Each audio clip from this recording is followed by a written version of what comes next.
Also, where are you from and what time are you watching? Now get comfortable and relax the first time it happened. I dismissed it as fatigue the second time I blamed it on stress. By the third time, I knew something was riding with me on those lonely night roads. Something that didn't want to remain a passenger for long. The headlights carved a narrow tunnel through the darkness as I drove down Highway 16. That endless stretch of asphalt cutting through the Nevada desert. It was just past midnight. The radio signal had died an hour back, and the only sounds were the hum of tires on pavement and my own breathing. I was heading home after a business trip to Reno, taking the back route to avoid traffic. That was my first mistake. At first, it was just a feeling, the kind that makes the hair on your neck stand up, like when you know someone's watching you. But when you turn around, nobody's there. I adjusted my rear-view mirror, scanning the empty road behind me. Nothing but darkness, swallowing my taillights. The sensation persisted, my shoulders tensed, fingers tightening around the steering wheel until my knuckles turned white. I reached for the radio dial again, desperate for some noise to fill the car, but found only static. The temperature seemed to drop suddenly, my breath fogging slightly in front of me despite the heater running. That's when my right hand twitched. It wasn't much, just a small involuntary movement like a muscle spasm. I flexed my fingers, shook out my wrist, and returned my hand to the wheel. Probably just fatigue. I told myself I'd been driving for nearly 6 hours straight, but then my hand began to drift toward the wheels, edge fingers extending as if reaching for something. I stared at it. Confused, I hadn't meant to move it when I tried to return it to its proper position. I felt resistance, as if pushing against an invisible current. Panic fluttered in my chest. I focused all my will on moving my hand back to the wheel, slowly with effort that shouldn't have been necessary. My hand obeyed, sweat beaded on my forehead. Despite the chill in the car, that's when I felt it. A pressure at the base of my skull, like cold fingers pressing against my brainstem. Not painful, but insistent foreign. I reached back with my left hand touching my neck. Nothing there but my own clammy skin. The pressure increased and my vision blurred slightly. The yellow lines on the road began to wave and distort. I blinked hard, shaking my head to clear it. My right foot suddenly pressed down on the accelerator of its own accord. The car lurched forward, speedometer climbing rapidly, 65, 70, 80. My heart hammered against my ribs as I fought to lift my foot. It felt weighted down, as if someone else's foot was pressing on top of mine. With a surge of adrenaline-fueled strength, I yanked my foot off the gas and slammed it onto the brake. The car fishtailed tires screaming against the asphalt. I wrestled with the wheel, fighting to keep the vehicle on the road. When I finally got it under control, I was trembling. Gasping for breath, I pulled onto the shoulder and killed the engine, plunging the car into darkness so complete it felt solid. The silence pressed against my eardrums like a physical force. I fumbled for my phone, turning on its flashlight. The beam seemed feeble against the absolute blackness surrounding the car. I checked my arms, legs, neck. Looking for what I wasn't sure, everything appeared normal, yet nothing felt right. Gathering my courage, I turned on the dome light and adjusted the rearview mirror to examine the back seat. Empty, I exhaled a shaky breath. I hadn't realized I was holding. Of course it was empty. What had I expected to see? The dome light flickered once, twice, then stabilized in that millisecond of darkness and real illumination. I caught a glimpse of something in the mirror that made my blood freeze. A face, if you could call it that. More a suggestion of features distorted and stretched as if viewed through rippling water. But the eyes, God, the eyes were perfectly defined. Black voids without sclera or iris absorbing the light rather than reflecting it. I whipped around, heart threatening to burst from my chest. But the back seat remained empty when I looked back at the mirror. Only my own terrified face stared back at me. I sat there for nearly an hour, engine off. Flashlight clutched in my shaking hand. Eventually, I convinced myself it had been a hallucination brought on by exhaustion and highway hypnosis. I needed sleep. There was a motel about 20 m ahead. I could make it. Clerk barely looked up from his magazine as he pushed a key across the counter and mumbled something about checkout time. I nodded, paid in cash, and hurried to my room. I didn't sleep that night. Every time I closed my eyes, I felt that pressure at the base of my skull return twice. I jerked awake to find my arms raised above me, fingers spread in unnatural positions. By dawn, I was sitting upright in a chair by the window, watching the sun creep over the horizon, afraid to lie down again. The incident should have ended there. A strange night, a tired mind, a forgotten nightmare. But 3 weeks later, driving home from a late dinner with colleagues, it returned. I first noticed my fingers drumming on the steering wheel without my conscious intent. A dissonant arrhythmic pattern that my hands had never produced before. When I tried to stop the drumming, continued for several seconds. Before my fingers responded to my commands, the familiar pressure returned to my neck stronger. This time it spread upward into my skull like cold tendrils probing the base of my brain. My vision narrowed the edges, darkening as if ink was seeping in from the periphery. I managed to pull into a gas station. Hands shaking so badly I could barely turn off the ignition. The sensation receded almost immediately after I stepped out of the car. I stood in the harsh fluorescent light of the convenience store for nearly half an hour, drinking bitter coffee and convincing myself I wasn't losing my mind. When I finally gathered the courage to return to my car, I approached slowly like it was a wild animal that might attack through the windows. The interior looked normal, benign. I circled it twice, then bent down to look at the back seat. That's when I saw a smudge on the rear window on the inside.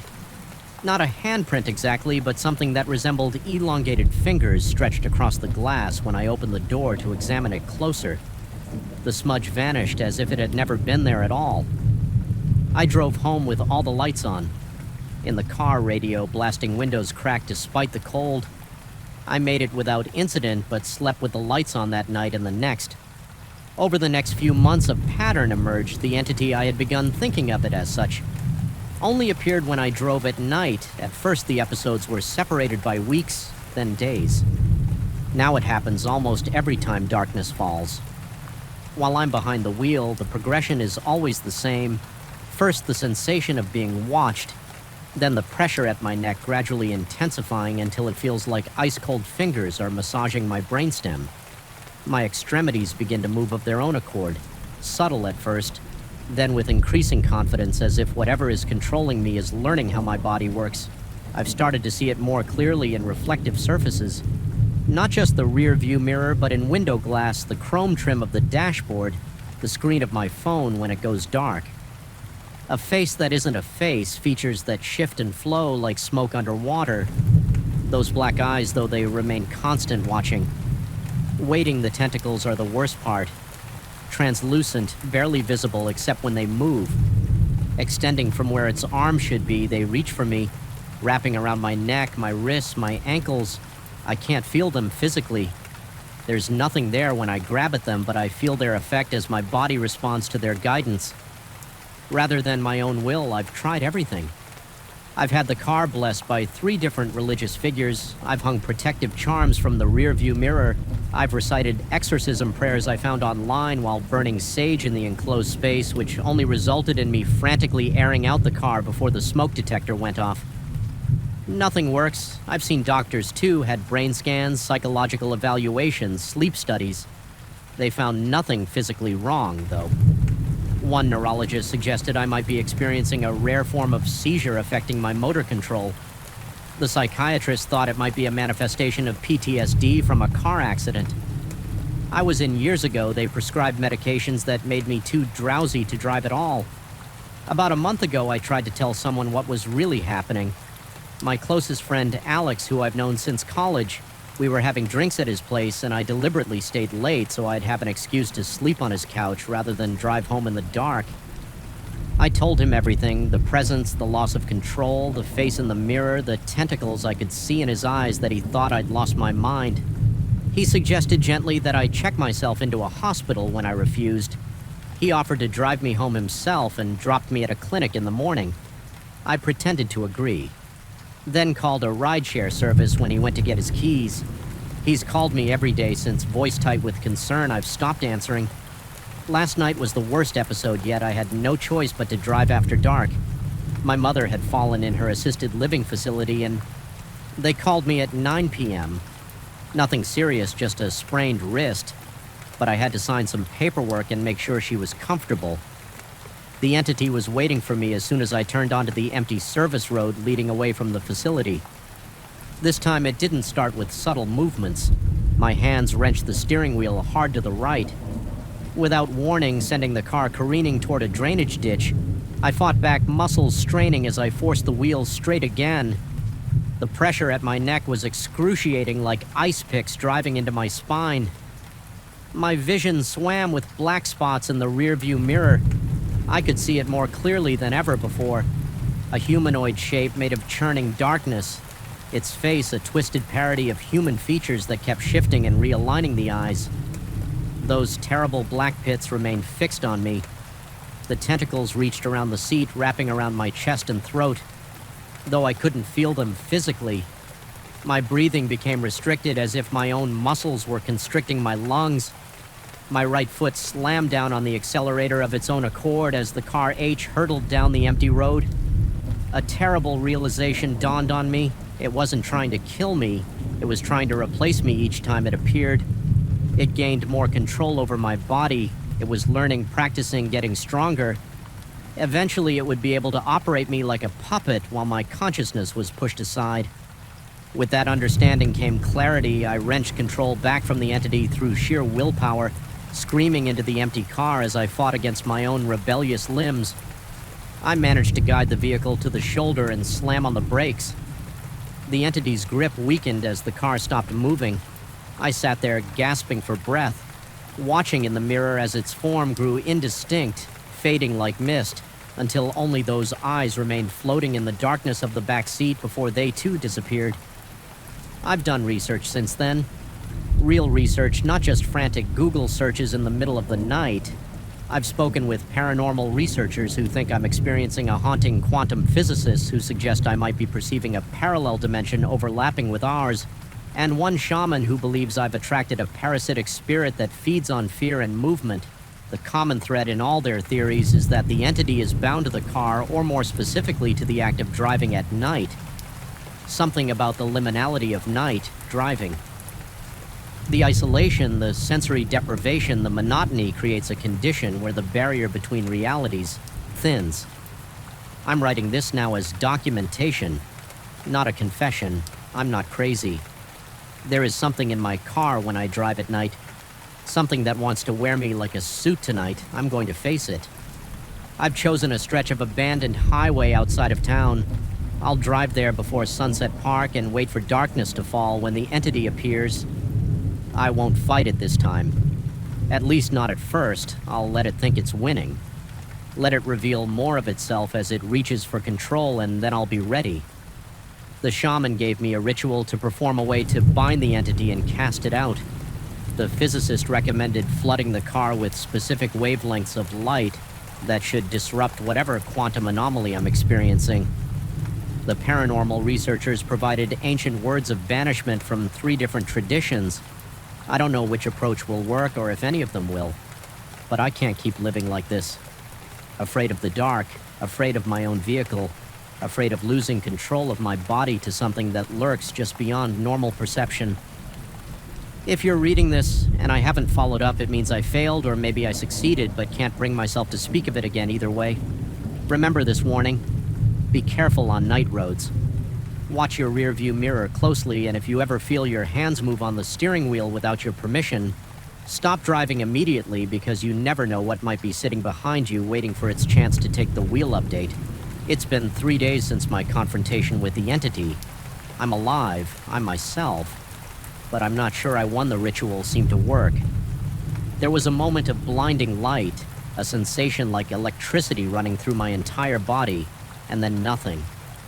The presence was gone. I drove home in blessed silence, my limbs responding only to my commands. But last night, as I was falling asleep, I felt that familiar pressure at the base of my skull. Just for an instant, then gone. And this morning I noticed something troubling in the mirror for just a moment when I first woke up. My eyes looked different, darker, emptier. I think it found another way in. I think it's not bound to the car after all, it's bound to me. Story 2. The shadows in my grandfather's apartment seem to have a weight all their own. They stretched across the hardwood floors like dark tendrils reaching for me.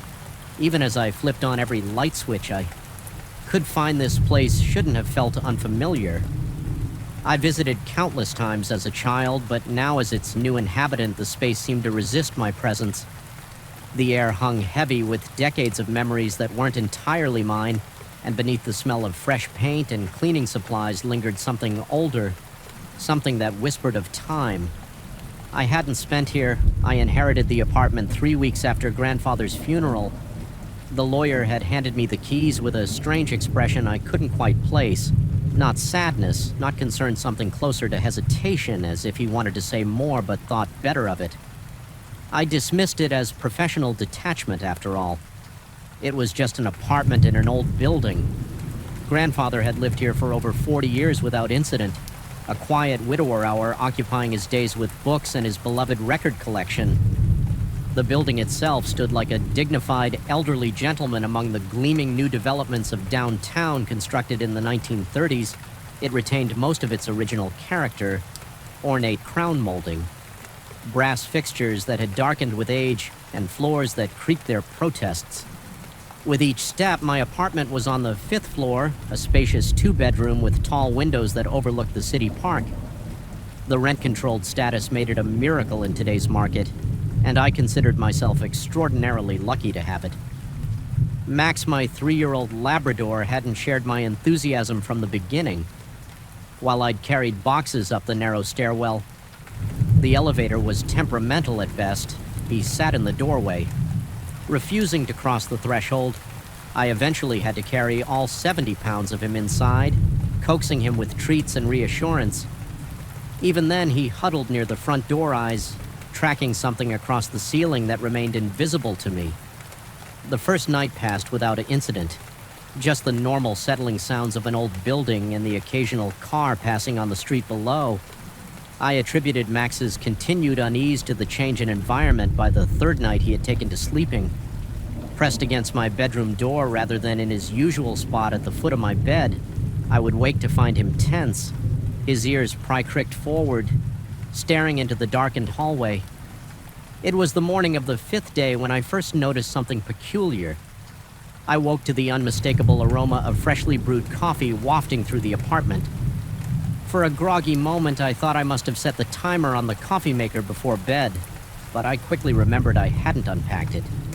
Yet the smell was strong, rich exactly how grandfather had prepared his morning cup with that special dark roast he ordered from a specialty shop. I threw on a t-shirt and sweatpants and made my way to the kitchen expecting to find an explanation. The kitchen was empty, the counters bare.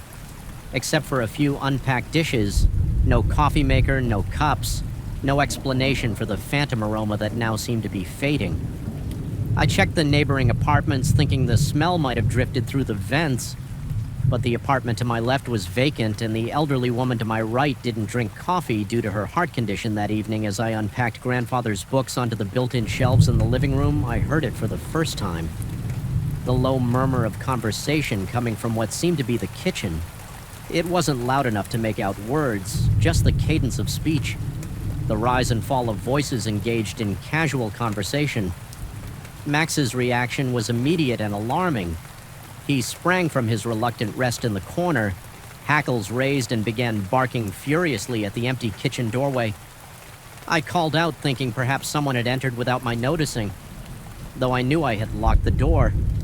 My voice echoed in the empty apartment, and as suddenly as they had begun, the voices ceased. Max continued to growl, his eyes fixed on a spot near the refrigerator, seeing something that remained hidden from me. The following days established a pattern. Morning coffee aroma, though I'd yet to unpack my own coffee maker. Occasional murmured conversations that stopped the moment I acknowledged them. Max barking at empty corners, particularly in the kitchen and the small study that had been grandfather's favorite room. I began to wonder if grief had affected me more deeply than I realized. Perhaps these were manifestations of memories, sensory impressions left over from years of visiting this place when grandfather was alive. I reached out to the building superintendent, an overworked man named Guzman, asking if there had been any reports of strange occurrences in the building. His expression momentarily froze before he shrugged it off, saying, Only that old buildings make noises and play tricks with the ventilation systems when I pressed about previous tenants or any history I should know about. He became evasive, mumbling something about respecting the privacy of former residents before shuffling away by the end of the second week's sleep. Had become elusive. I would lie awake straining to hear the whispered conversations that seemed to increase in frequency. After midnight, they never resolved into distinguishable words remaining just beyond comprehension. Max refused to enter certain rooms altogether. Now, particularly grandfather's old study where I'd set up my desk. He would stand at the threshold, growling low in his throat, eyes tracking invisible movements across the room. I began to notice other small discrepancies. Books I was certain I'd placed on the shelf would be found on the coffee table. Open to specific pages, the antique record player grandfather had cherished would be found with the dust cover raised, though I never used it. Most disturbing were the photographs. Old family pictures I'd hung on the walls. I would enter a room to find them slightly askew, as if someone had brushed against them in passing. My rational mind sought explanations. Perhaps the building settling caused vibrations that affected the frames. Maybe my own memory was playing tricks fueled by stress and poor sleep. I even blamed Max for some of the disturbances, though deep down I knew his fear of whatever dwelled here made him unlikely to approach the affected areas. The weather had been unusually turbulent that month, with sudden storms sweeping through the city without warning. On the Friday marking 3 weeks since I'd moved in, the sky darkened, prematurely heavy clouds blotting out the afternoon sun by evening rain, lashed against the windows with unnatural force, and lightning transformed the familiar angles of the apartment into brief, grotesque tableaux. I sat in the living room, a glass of grandfather's whiskey in hand, a habit I'd inexplicably adopted since moving in. Max huddled beneath the coffee table, whimpering softly each time. Thunder shook the building. The electricity flickered once, twice, then stabilized in those brief moments of darkness. I could have sworn I heard a chair scrape against the floor in the kitchen as if someone had suddenly stood up. My heart hammered against my ribs as I reached for the table lamp, pulling the chain with trembling fingers. The circle of light seemed pitifully inadequate against the pressing darkness of the storm. A crash of thunder shook the windows, and in that precise moment, every frame photograph in the apartment, 15 in total, flipped upside down on their hooks, an impossible synchronized movement that sent ice spreading through my veins. I sat paralyzed, the glass slipping from my numb fingers to spill across the hardwood floor. Max began to bark hysterically, no longer cowering but standing rigid. Facing the hallway that led to the bathroom and bedrooms, my breath came in shallow gasps as I slowly rose to my feet, drawn by a compulsion I couldn't name. Toward the bathroom at the end of the hall, the hallway stretched before me, seeming impossibly long in the dim light. Each step required tremendous effort, as if I were moving through water. The bathroom door stood slightly ajar, a sliver of darkness beckoning Max wouldn't follow his barking, now transformed to high-pitched whines of distress. My hand shook violently as I pushed the door open, the hinges protesting with a low, mournful creak. I fumbled for the light switch, my fingers numb and uncooperative. When the fluorescent bulb finally flickered to life, I found myself unable to immediately lift my gaze to the mirror that hung above the sink. Some primal instinct warned me against looking, but inevitably my eyes were drawn upward. Written in what appeared to be condensation on the mirror were 5 words: "You shouldn't have come back." My reflection stared back at me, face drained of color, eyes wide with terror. But it wasn't alone for just a fraction of a second, I could have sworn. Another face materialized behind my shoulder, older features distorted with rage, eyes boring into mine through the mirror's surface. I jerked backward, a strangled cry escaping my throat as I collided with the doorframe. When I looked again, there was only my own horrified expression, and those 5 damning words slowly dripping down the glass. I fled the bathroom, slamming the door behind me with enough force to shake the walls. The living room no longer felt safe. Nowhere felt safe. The apartment seemed to close in around me, the air thick and oppressive. I grabbed my keys and Max's leash, desperate to escape at least for the night. As I reached for the front door, my phone rang an unknown number against my better judgment. I answered. The connection was poor, filled with static and strange echoes, but the voice that came through was unmistakable. My grandfather's distinctive rasp, though he'd been dead for over a month now. He didn't speak my name, didn't offer any greeting. All he said before the connection dissolved into crackling static was the study look behind the green book. My legs nearly gave out beneath me grandfather's voice exactly as I remembered it impossible, as that was the rational part of my brain screamed that this was a cruel prank or perhaps a stress-induced hallucination, but another part, a deeper instinct, propelled me toward the study I'd been avoiding for days. Now Max refused to follow, planting himself firmly by the front door, his entire body trembling. I moved as if in a trance, drawn to the floor-to-ceiling bookshelf that dominated the far wall of the study. The green book, he had said there were dozens of green spines among the hundreds of volumes, which, one and then I saw it. An oversized volume of botanical illustrations, its emerald binding faded with age. It protruded slightly farther than the other books, as if deliberately positioned to catch my attention. With shaking hands, I pulled it from the shelf behind where the book had stood was a small recess carved into the wall itself. Within this hidden niche lay a leather-bound journal and a sealed envelope yellowed with age. Both bore my name in grandfather's precise handwriting.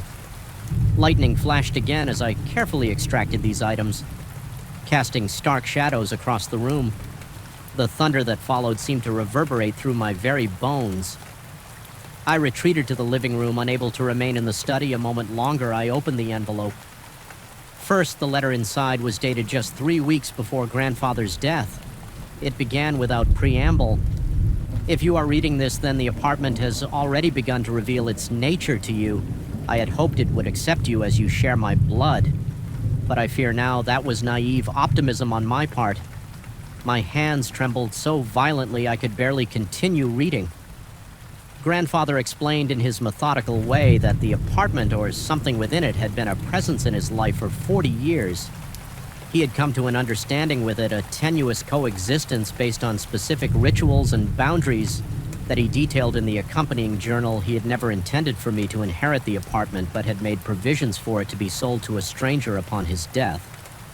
However, his final paragraph explained the change of heart. I have come to believe that passing this burden to an unknowing soul would be an act of unconscionable cruelty. You at least have the advantage of my warnings and accumulated knowledge. The choice now rests with you to leave and never return, allowing me to break my promise that my bloodline would maintain stewardship or to stay and learn to coexist. As I did, neither path is without consequence. The journal contained 40 years of observations, incidents, rules, and rituals. Grandfather had documented every manifestation, every pattern, every method he had discovered to appease or at least neutralize what he referred to only as the presence. The final entry, dated the day before he died, contained only one line. I believe it has finally agreed to release me outside. The storm began to subside. The intervals between lightning and thunder growing longer, Max cautiously emerged from his hiding place to press against my leg. His eyes still fixed wearily on the hallway. The apartment felt different somehow. Not welcoming, certainly, but as if it were waiting assessing. I closed the journal and rose from the couch, a strange calm replacing the blind panic of moments before. With deliberate steps, I walked to each upside-down photograph, carefully writing them on their hooks in the kitchen. I unpacked my coffee maker and set it up according to the first ritual described in grandfather's journal, positioned exactly 3 inches from the wall, aligned with the eastern edge of the counter. By dawn, I had completed the 7 initial rituals grandfather had documented as essential for establishing boundaries. The apartment felt neither malevolent nor benign, but attentive, like a wild animal observing a human who has wandered into its territory. I understood now why grandfather had stayed all those years. There was more to learn here, more to understand than could be gleaned from running away.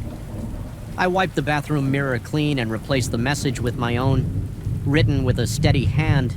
Despite the exhaustion that weighed on me, I am not him, but I am his blood. We will learn to coexist. As the first rays of sunlight filtered through the windows, I heard it again, the gentle burble of brewing coffee, followed by the soft clink of a cup being placed on a saucer. This time, when I entered the kitchen, I found a steaming cup waiting on the counter, positioned at the exact spot where Grandfather used to sit each morning. I took a careful seat, mindful of the precise rituals of placement and acknowledgement. Detailed in the journal, Max watched from the doorway, his posture still alert but no longer panicked. As I raised the cup to my lips, I caught a glimpse of movement in my peripheral vision, a shadow taking the shape of a seated figure opposite me. "Good morning, Grandfather," I said quietly. Following the script precisely, I hope you slept well. The apartment would never be just an apartment, and I would never truly be alone here. But as I sipped the perfectly brewed coffee exactly how I liked, though I'd never specified, I realized that perhaps this inheritance was always meant to be mine. Not just the physical space, but the responsibility. The knowledge, the coexistence with something beyond ordinary understanding outside the city, awakened to a clear sky oblivious to the delicate negotiation of space and boundaries. Occurring 5 floors up in an old building that had seen more than its share of history, I opened Grandfather's journal to a blank page and began my first entry as the new caretaker of whatever dwelled within these walls. Story 3, "The darkness here is different." That was my first thought upon arriving at the Blackwood property, a growing certainty that something fundamental about the shadows in this place was wrong. They seemed to linger after sunset, clinging to corners with unnatural persistence, stretching when they shouldn't, retreating. When observed directly, I dismissed these impressions as the product of academic exhaustion, the price of tenure and 20 years spent hunched over medieval texts in fluorescent-lit university offices. This rural solitude was meant to be my escape, my reward, a place to finally finish my book on forgotten pre-Christian European rituals. I should have recognized the warning signs the moment I stepped through the threshold. The real estate listing had described the property as historic farmhouse, with character requiring renovation price to sell. What it failed to mention was why the locals called it the Watcher's House, or why it had remained vacant for nearly 30 years. I learned these details only after signing the papers, when the clerk at the county records office gave me a sidelong glance and asked if I'd heard about the old cult place. She wouldn't elaborate, but her expression, that peculiar mixture of morbid curiosity and genuine concern, stayed with me during the 3-hour drive from the university to my new country home. The house itself was a 2-story Victorian farmhouse with peeling white paint and black shutters, surrounded by 10 acres of overgrown fields and backed by dense pine woods. Inside, the rooms were largely empty save for dust-covered furniture left by previous owners. The air hung heavy with the musty scent of abandonment and something else, something accurate and unfamiliar that burned the nostrils. My first week passed uneventfully as I cleaned, made minor repairs, and set up my study in what was once a sunroom overlooking the western field. I arranged my books, laptop, and research materials meticulously. Academic habits die hard, and organizing my workspace has always been my ritual. Before beginning any serious work, I celebrated my first night of proper residency with a glass of scotch and watched the sunset paint the sky in violent crimsons and purples. That was when I first noticed the figure. It stood at the treine. Motionless amid the lengthening shadows, a silhouette made indistinct by distance, yet unmistakably humanoid. I assumed it was a neighbor, curious about the property's new owner. I raised my glass in greeting, but the figure remained still. Watching something about its steadfast immobility sent a chill creeping up my spine. I turned away to retrieve my phone to call out a greeting, and when I looked back, the figure had vanished. Sleep came fitfully that night. The house made the expected noises of an old structure, creaking floorboards, settling foundations, branches scratching at windows. But beneath those sounds lay something else. Whispers too faint to discern words, but unmistakably human in cadence. I told myself it was the wind through ill-fitted window frames. On my third night, I began to explore the house more thoroughly behind a loose baseboard. In the dining room, I discovered a small hollow space containing a bundle wrapped in oilcloth. My heart raced as I carefully unwrapped it, revealing several yellowed parchments covered in faded ink. The language was unfamiliar, not Latin or Greek or any European script I recognized from my research. Sketched among the text were intricate symbols, spirals within triangles, eyes surrounded by thorns, creatures with too many limbs. My academic curiosity overwhelmed my unease. I spent hours photographing the documents, comparing symbols to those in my reference books, searching for any hint of translation according to my phone. It was nearly 3 a.m. when I realized I was no longer alone in the room. The sound that alerted me wasn't loud, just a subtle change in air pressure, the almost imperceptible sound of someone breathing who's trying not to be heard. I turned slowly, the hairs on my neck rising one by one like soldiers coming to attention. It stood in the doorway, a figure draped in what appeared to be a dark robe with a hood pulled low, concealing all features except for a pale, almost luminous face. Beneath where eyes should have been, there were only dark hollows like wounds in the flesh. My mouth went dry. My body turned cold as sweat erupted across my skin, running down my back. In icy rivulets, we regarded each, other in silence, neither moving than its mouth open too wide, impossibly wide. Revealing darkness rather than teeth or tongue, from this abyssal maw came not a sound, but a sensation directly into my mind. Knowledge waits for those who seek truths buried, wisdom forgotten. Will you learn? I blinked and it was gone.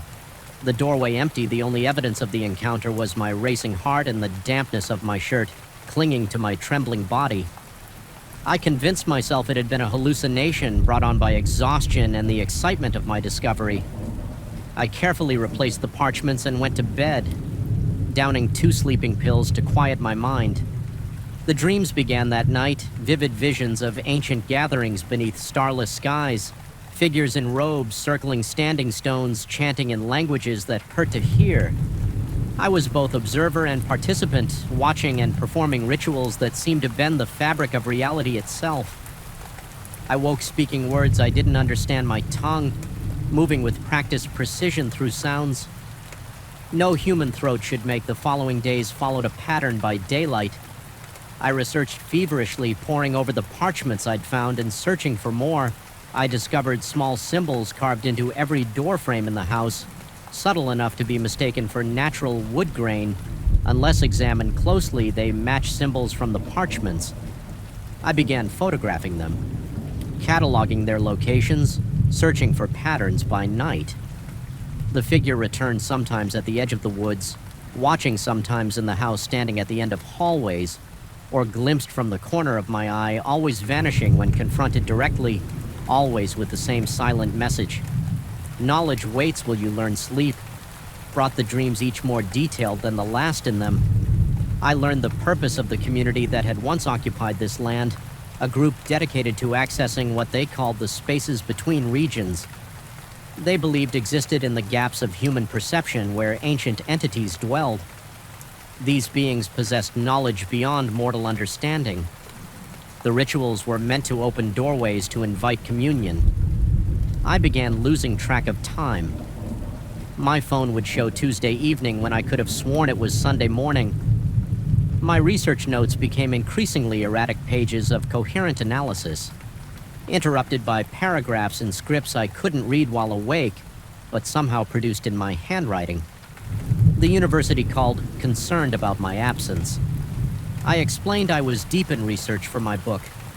They seemed satisfied, though I couldn't recall what words I'd used to reassure them one morning. I found mud caked to my feet and pine needles in my hair, though I had no memory of going outside. My camera contained photos I didn't remember taking, images of stone arrangements in the woods, symbols drawn in dirt, and in one, the lower half of a robed figure just at the frame's edge. My rational mind fought desperately against what was happening. I researched carbon monoxide poisoning, hallucinogenic mold species, the psychological effects of isolation. I tested the water, checked for gas leaks, even drove to town to have a doctor examine me. She found nothing physically wrong, but suggested I might be experiencing stress-induced episodes. She recommended returning to the university environment. I nearly did. I packed a bag, loaded my car, and got as far as the main road before a crushing migraine forced me to pull over. My vision blurred except for the continual appearance of symbols from the 7 parchments floating in my field of view. Like after images, the pain subsided only when I turned back toward the house. That night, I decided to confront whatever was happening. I set up cameras in every room, motion detectors at every doorway, and prepared to document my experiences with scientific rigor. I sat in the dining room with the parchment spread before me, a digital recorder running, and waited hours past. The house remained silent except for its usual settling noises. My eyelids grew heavy just as I considered giving up. The temperature plummeted, my breath clouded before me. The motion detector in the hallway chimed, but the camera feed showed nothing. I felt it before I saw it. That crawling sensation of being observed by something predatory when I turned. The figure stood closer than ever before, not in a doorway, but directly behind my chair. Its presence seemed to bend reality around it. Distorting proportions and distances, the pale face had changed, now bearing faint markings that matched the symbols from the parchments you have been reading. The wordless voice pushed into my mind, but not understanding. Not truly seeking my heart hammered against my ribs. Sweat beaded on my forehead despite the cold. I forced myself to speak my voice, emerging as a cracked whisper. "What do you want from me?" "Nothing. You haven't already begun to give." The hooded head tilted at an impossible angle. "Your dreams open doors. Your curiosity turns keys. The patterns are within you." Now waking, the figure extended what should have been a hand but appeared more like elongated fingers of smoke. It hovered over the parchments, then over my research notes, pages now covered in symbols I didn't remember writing with growing horror. I realized the markings on my notes in the ancient texts were increasingly similar. My handwriting had transformed over weeks into something resembling the ancient script. I scrambled away, knocking over my chair. The figure remained motionless, but its presence seemed to expand, filling the room with pressure that made my ears pop. The digital recorder emitted only static. The camera feeds on my laptop showed nothing but visual snow. They tried to seal us away. The presence continued the town's folk, the frightened ones they buried. Our texts bordered our temple, scattered our circle, but knowledge cannot be destroyed. It waits. It persists. It finds worthy vessels. I'm not your vessel. I said, my voice steadier than I felt you already are. You came seeking ancient knowledge for your book. We are that knowledge speaking through time, through flesh, through you. Now I fled to my bedroom, locked the door, and wedged a chair beneath the handle. Sleep was impossible. I huddled against the headboard until dawn, watching the door flinching at every sound. When sunlight finally spilled through the windows, I searched the house. The cameras had recorded nothing but static. The motion sensors showed multiple triggers throughout the night, but captured no images. My digital recorder contained only a high-pitched whine that made my teeth ache when played back. My research notes, however, had changed. Where I'd written in English were now those same symbols from the parchments, but fresher, more defined, and I could read them without knowing how I understood the text. Described ritual preparations, purification methods, astronomical timing, requirements, specific arrangements of participants. The realization that hit me then was worse than any hooded figure. I wasn't being haunted, I was being recruited, prepared, initiated. I drove to town that afternoon, seeking stable internet access at the local library. I researched the history of the property more thoroughly, digging through digitized newspaper archives and county historical society records. What I found confirmed fragments from my dreams. A small religious community had occupied the property from the 1890s until 1927, when most members disappeared during what local papers called a religious retreat. The few remaining members eventually left, but locals reported strange lights and sounds from the property. For decades after the community called themselves the Watchers, at the threshold their belief centered around entities they claimed existed just beyond human perception, beings of immense knowledge who could be contacted through specific rituals. They believed these entities had guided human advancement throughout history by selecting worthy individuals to receive wisdom. I should have left then, sold the house. Returned to my comfortable academic life, perhaps written a conventional history book about rural religious movements instead. But something had changed within me. The symbols I now understood, the fragments of ritual knowledge accumulating in my mind, the growing certainty that something profound waited just beyond my comprehension. I returned to the house as sunset painted the sky. The hooded figure waited at the tree, more solid than before, less a visitor now than a resident like me. We regarded each other across the overgrown field. For the first time, I didn't feel fear. Only a strange recognition, as if greeting a colleague that night I didn't fight sleep. I welcomed the dreams in them. I stood within a circle of standing stones deep in the woods behind the property stones I hadn't yet found in my waking explorations, but knew existed. Robed figures surrounded me, their hoods pulled back to reveal faces marked with familiar symbols. They were chanting, their voices combining into harmonies that seemed to vibrate the air itself, creating patterns of sound that folded space like origami. I understood then the community hadn't disappeared. They had succeeded. They had found their way into the spaces between where time and flesh operated by different rules, and now they were showing me the way I woke, speaking their language. The complex syllables rolling off my tongue with practiced ease. The symbols in my notes made perfect sense, not as mystical signs, but as a complex mathematical language describing dimensional principles beyond conventional physics. The parchments weren't religious texts, but scientific documents from a science that had evolved along different lines than our own days. Blurred together as I divided my time between translating the texts and exploring the woods, searching for the stone circle, I found it exactly where the dreams had shown me.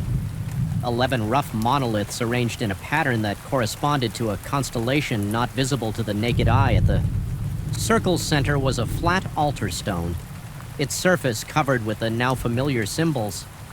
The hooded figure appeared more frequently, sometimes accompanied by others. They no longer frightened me. They were colleagues, teachers, predecessors. Through wordless communication, they guided my understanding of the text, corrected my translations, refined my pronunciation of their language. I began to see the pattern underlying everything. How certain arrangements of matter, sound, and thought could create intersections between realities. The community hadn't worshipped supernatural beings. They had discovered entities that existed according to different physical laws, entities for whom time was a dimension that could be traversed as easily as we moved through space. Yesterday, I completed the translation of the final parchment. It described not communication with these entities, but transformation, how a properly prepared human consciousness could be altered to perceive and eventually exist. Within the spaces between, the community hadn't disappeared. They had transcended tonight under a moonless sky. I will return to the stone circle with my translations. I will speak the words that bend reality. I will open the doorway. I understand now why I was drawn to this place, to this house, why my academic research had always focused on forgotten rituals and lost knowledge. I wasn't discovering something new. I was remembering something ancient, something waiting within me. The hooded figures weren't haunting me. They were welcoming me home. Knowledge waits for those who seek. I have sought, and I have found. Tonight I transcend story 4. I sensed something was wrong. The moment I stepped through the lobby doors, the air felt denser than usual, as though the building itself were exhaling stale breaths into my face. A dull hum from the fluorescent lights overhead reminded me how empty and silent the corridors could be after midnight. For weeks my shifts had been routine, watching the security feeds and occasionally escorting late working employees to their cars. But that night, every fiber of my being told me there was something else in the building, something that didn't belong. I remember standing in front of the elevator, my flashlight strapped to my belt, waiting for my colleague Marcus to join me. The overhead lights flickered once, sending a distorted shadow of my own silhouette across the polished floor. That fleeting distortion almost looked like it was reaching for me. I tried to dismiss it, convincing myself it was just an electrical hiccup or my tired eyes playing tricks when Marcus arrived. He too wore a concerned expression. He'd heard something over the radio our supervisor had asked us to investigate. Strange noises on the top floor. Neither of us admitted it out loud, but we both felt a quiet, creeping dread. My heart started pounding the moment we stepped onto the elevator. Each ding heightened my anxiety, and I felt a sudden dryness in my mouth. I fumbled for the small bottle of water I usually keep in my vest, but my hand shook so badly that I nearly dropped it. The ride up was excruciatingly slow, my pulse hammered in my ears, and I could hear Marcus breathing heavily. The claustrophobic space intensified the sense that something ominous was waiting for us above. When we reached the top floor, the door slid open with a hiss that echoed through the empty hallway. It was too quiet, no hum of air conditioning, no faint tapping of keyboards, just a hollow stillness that made the hair on the back of my neck stand up. The corridor, lights were on, but they seemed dimmer than usual, casting strange reflections on the glass walls of the offices. I rubbed my forearms as a sudden chill spread over my skin. It was so cold up there that I wondered if the entire HVAC system had malfunctioned. Marcus and I began our sweep, walking slowly along the corridor, checking doors and listening intently for any sound. My ears strained with every step, picking up the rhythmic thump of our footsteps on the carpet. We split up to cover more ground. I scanned one conference room after another, flicking my flashlight into corners that looked darker than they should. I never found anything out of place. Yet my heart wouldn't slow down. It was as if the building itself was alive, silently breathing in sync with my every move. At one point, Marcus gestured from across the hall that he had heard something. I joined him, and we stood together, pressing our ears against a heavy wooden door that led to the executive lounge. Through that door, there came a faint tapping sound like someone drumming fingers against a table. But when I turned the door knob and pushed it open, the room was empty. The overhead lights were off. The only illumination coming from the city outside. I let the beam of my flashlight wander across the furniture-polished tables. A few armchairs, an unoccupied reception desk. The tapping had stopped. My breath came faster and my chest felt tight. Marcus thought he saw movement near the far corner. Advanced cautiously, sweat prickling my scalp. Even though the air felt unnaturally cold, I expected to find at least an intruder or maybe a lost employee working late. But there was no one. The tension in my shoulders built to the point that I realized I was almost holding my breath continuously. Eventually, we retreated back into the corridor to continue searching. We checked door after door only to find empty rooms. Then we both froze at the same moment when a sudden bang echoed down the hall. It sounded like a door slamming violently. I felt my stomach twist. Marcus and I rushed toward the noise, turning corners faster than caution would usually allow. My flashlight beam trembled on the walls, illuminating scattered office decor, motivational posters, potted plants, a framed company mission statement. Nothing unusual still, we both heard that door slam. It was loud enough to jolt the entire hallway with its resonance. We reached a door that appeared slightly ajar without saying a word. We approached it, flashlights raised. The silence that followed was somehow even more unnerving than the banging had been.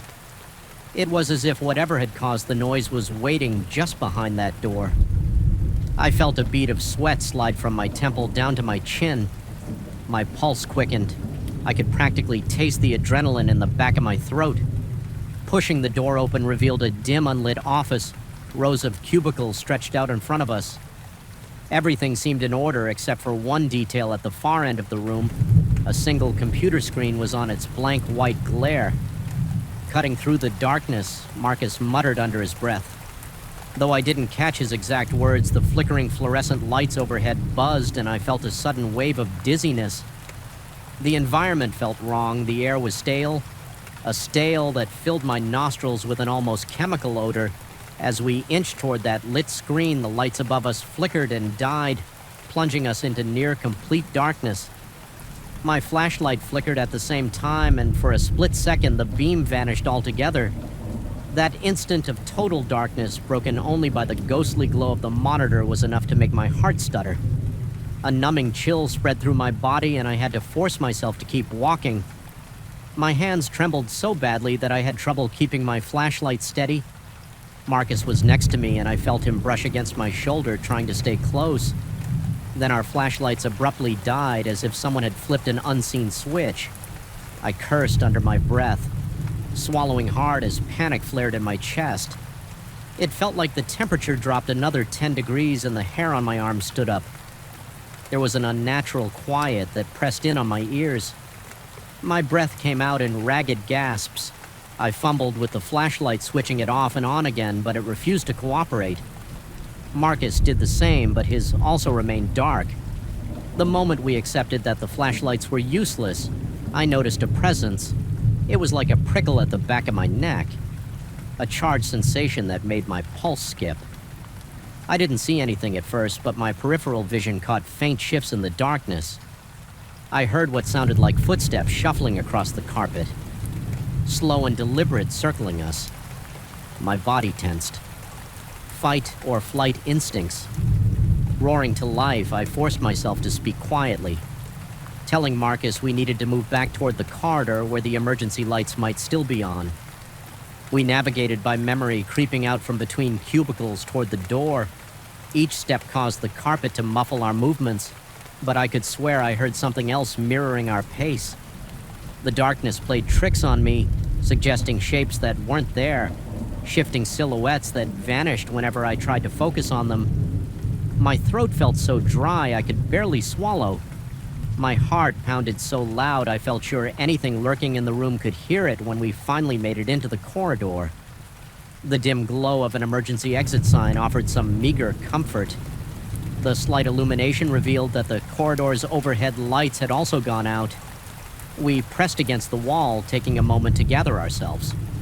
Our supervisor radioed in, sounding anxious, saying he was outside on the surveillance truck and could see multiple shapes moving around on the camera feed. Shapes that looked vaguely human. He claimed they were walking up and down the corridors as if they owned the place. He asked us if we'd encountered a group of people, but we saw no one. My stomach twisted further when he said he could see us on the monitors, apparently talking to figures who weren't visible on the footage. My breath caught in my throat when I realized what that implied. If we were talking to something we couldn't see, it meant either we were hallucinating or these entities were invisible to the cameras. That notion made my skin crawl. I felt a freezing sweat gather under my uniform and my temples pulsed with every frantic heartbeat. Marcus looked as pale as I felt, though the corridors. Faint red lighting from the exit signs didn't help. He indicated we should keep moving, find the stairwell and get out of the building. We hurried down the corridor, passing office doors that seemed to groan when we walked by V. Every door we tried was either locked or led to a pitch-black room that felt even colder than the hallway. The sense of being followed continued, each step accompanied by ghostly echoes of movement that never fully revealed themselves. My mind started to race, questioning my own sanity. I wondered if the entire shift might be a collective nightmare or some bizarre stress-induced episode. At one point, we turned a corner and came face to face with another hallway we had just traversed. Moments before, it was as though the building's layout had shifted. I recognized a distinctive piece of abstract artwork on the wall, a bright red canvas with swirling black lines. We had already passed that painting earlier. My stomach did a flip and I felt the urge to sprint, though fear rooted my feet in place. Marcus looked equally disoriented, and we both realized we might be walking in circles. Despite heading in a straight line, a wave of claustrophobia overwhelmed me. The corridor felt narrower than before, the walls looming closer, and I could almost feel them pulsating like living tissue. My breath turned shallow, and a metallic taste seeped into my mouth. I started to suspect the building was warping around us, leading us into some labyrinthine trap. That was when the radio crackled again.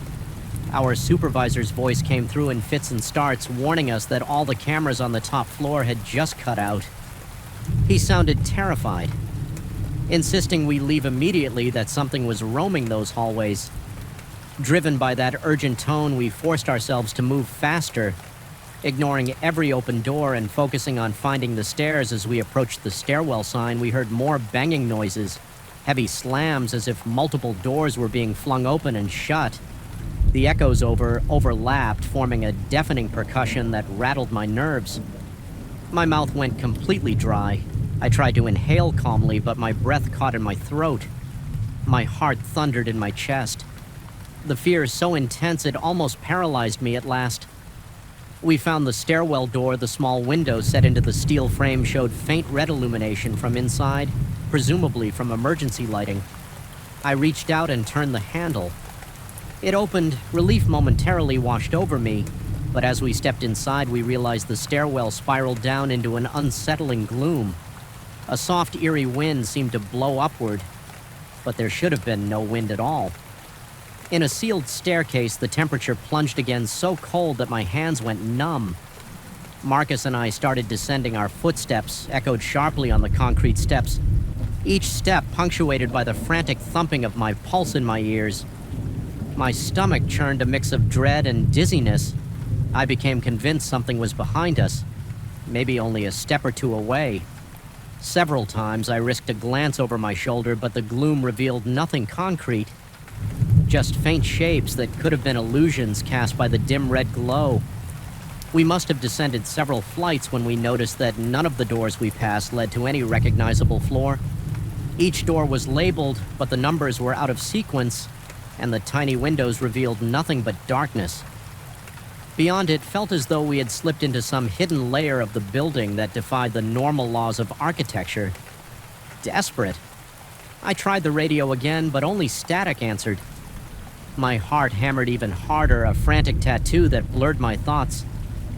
Finally, after what seemed like an endless descent, we came across a door labeled ground floor. I grabbed the handle, feeling the chill metal bite into my palm. I pushed the door open onto the lobby, bright lights flooding my eyes so suddenly that I blinked and recoiled. Every sense reeled from the abrupt return to normally the wide reception desk stood in its usual place. The polished floor gleamed under the fluorescent bulbs. Even the security turnstiles looked mundane and ordinary. Marcus and I staggered into the lobby. Sweat-soaked and shaken, my breathing came in shallow gulps, and I felt tears pricking my eyes from pure relief. Our supervisor stood by the entrance looking frantic. He told us the camera suddenly clicked back on and he saw us appear in the lobby with no one else around. He wanted to know what happened upstairs, but neither of us could fully explain. We only mumbled incoherent accounts of footsteps and cold spots, glimpses of silhouettes we never quite saw, and hallways that twisted in on themselves. We left the building with him that night, still in our uniform jackets, and I felt a tangible sense of oppression lift the moment I crossed the threshold to the sidewalk. The cold night air outside felt strangely comforting compared to what we just experienced. My hands were still trembling, my heartbeat erratic. Marcus seemed at a loss for words. His eyes distant as if he couldn't shake the images that had haunted us on that top floor. Even once I was safely home, the fear lingered like a residue I couldn't wash off. Every time I closed my eyes, I imagined that endless hallway, the flickering lights, and the sense of being watched in the days that followed. I questioned my own sanity. I studied the surveillance footage which showed Marcus and me patrolling corridors, apparently holding conversations with empty air. I heard us responding to questions that were never asked. I tried to rationalize it, telling myself it might be an elaborate prank or a faulty security system, but every explanation sounded hollow, a denial of something too disturbing to accept to this day. The memory makes my heart pound. That building is just another corporate structure by day, a polished testament to commerce and routine. But at night, something else stirs within its corridors, something cold, elusive, and predatory, feeding off the fear of anyone who dares to wander those dark floors. I never returned to a night shift in that place, and no one ever forced me to. Yet sometimes in the darkest hours of the morning, I wonder if it still calls out beckoning watchers into the gloom to walk those hallways, hand in hand with shadows that only appear when the lights go out. I'm haunted not by what I saw, but by what I couldn't see, by the creeping sensation that reality itself had twisted into a labyrinth of impossible spaces and fading flashlights. Even though I escaped physically unscathed, part of me remains in that upper floor, a fragment of my nerves, my certainty, my sense of self. I still feel it late at night, a phantom chill across my skin reminding me that once you glimpse that sort of darkness, you never truly leave it behind. Story 5, I awoke to an all-encompassing darkness that seemed to crawl across the walls, stretching its cold fingers into every corner of my room. It was the type of darkness that made me question whether I was truly awake or still trapped in the suffocating embrace of a nightmare. My skin prickled with an unnerving sensation like a slow electric current creeping along my spine. Even my breathing felt off too loud in my own ears, as though the silence of the house amplified every gasp and exhalation. It had been only a few weeks since I'd recovered from a grave illness that doctors struggled to define, and yet I wasn't sure if I had ever truly left that place of uncertainty and dread. Something in the air was different now, saturated with a tension I couldn't name, and I couldn't shake the persistent feeling that I was no longer alone. I remember the first day I was declared well enough to return home. My legs wobbled like jelly as I stepped through the front door, an effort so mundane yet monumental. Given how weak I had been, the walls of my house greeted me with silent indifference. The dull gray light of late afternoon filtering through dusty blinds. The doctors had warned me about lingering fatigue and the possible psychological aftermath of such a severe illness, but none of them mentioned the sense of being watched, of being judged. I shrugged it off at first, assuming it was a side effect of stress or the remnants of my own imagination. Yet every so often I caught the faintest whisper of movement where there should have been none. A shadow out of place, a flicker at the edge of my vision. These were mere glimpses, hardly substantial enough to stir real fear, but they were there during my first night back. I sat in the living room, forcing myself to watch an old movie in an attempt to distract my mind. I recall the faint hum of the TV casting wavering light around the space, the shadows dancing in time to my quickening pulse. My heart began pounding without explanation, thumping so forcefully that I felt it in my ears. I glanced around, telling myself that it was just the after effects of stress, but I couldn't ignore the sense that something was behind me. My palms began to sweat, and my throat went dry as if I were about to face an unnamed threat. When I finally managed to turn around, of course there was nothing there but my own reflection in a black window pane. Over the following days, these unsettling moments multiplied.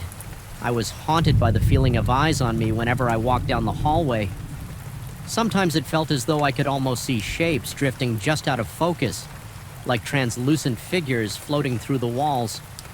I told a close friend over the phone about these odd sensations, adding that the constant undercurrent of dread was making it hard to sleep. He responded that I should try to relax, reminding me that my immune system and mental state were still fragile.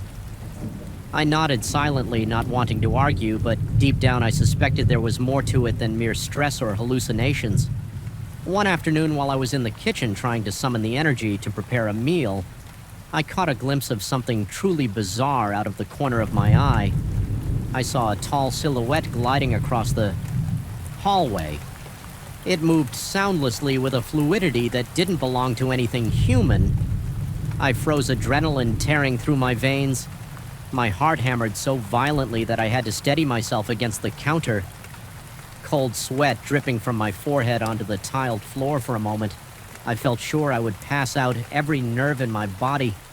Screamed at me to look closer to confirm or refute what I had just seen, but fear rooted me to the spot when I finally gathered the courage to step into the hallway. It was empty, convinced I was in the throes of post-illness delirium. I made an appointment with a therapist. I described my experiences in cautious terms, aware that I sounded unhinged. The therapist suggested that I might be experiencing severe anxiety or residual trauma. It all felt rational enough, but some part of me couldn't accept that explanation. I agreed to keep a journal noting each time I saw or sensed something out of the ordinary. Over the next week, my journal filled quickly. The entries became more frantic. Heard faint whispers in the living room at 2 a.m. or shadows flickered across the ceiling. Could be the streetlight. I knew how it looked on paper, but living it felt undeniably real. Then came the night when I truly recognized what I was seeing. I was lying in bed, my eyes glued to the ceiling, trying desperately to fall asleep. The room was silent except for the soft hum of the air conditioner. My eyelids were heavy, but every time I started to drift off, I jolted awake with a sensation of someone looming over me. Suddenly, the darkness by the foot of my bed seemed to coil and twist, revealing a distorted shape. It was vaguely human, but stretched as though glimpsed in a warped mirror.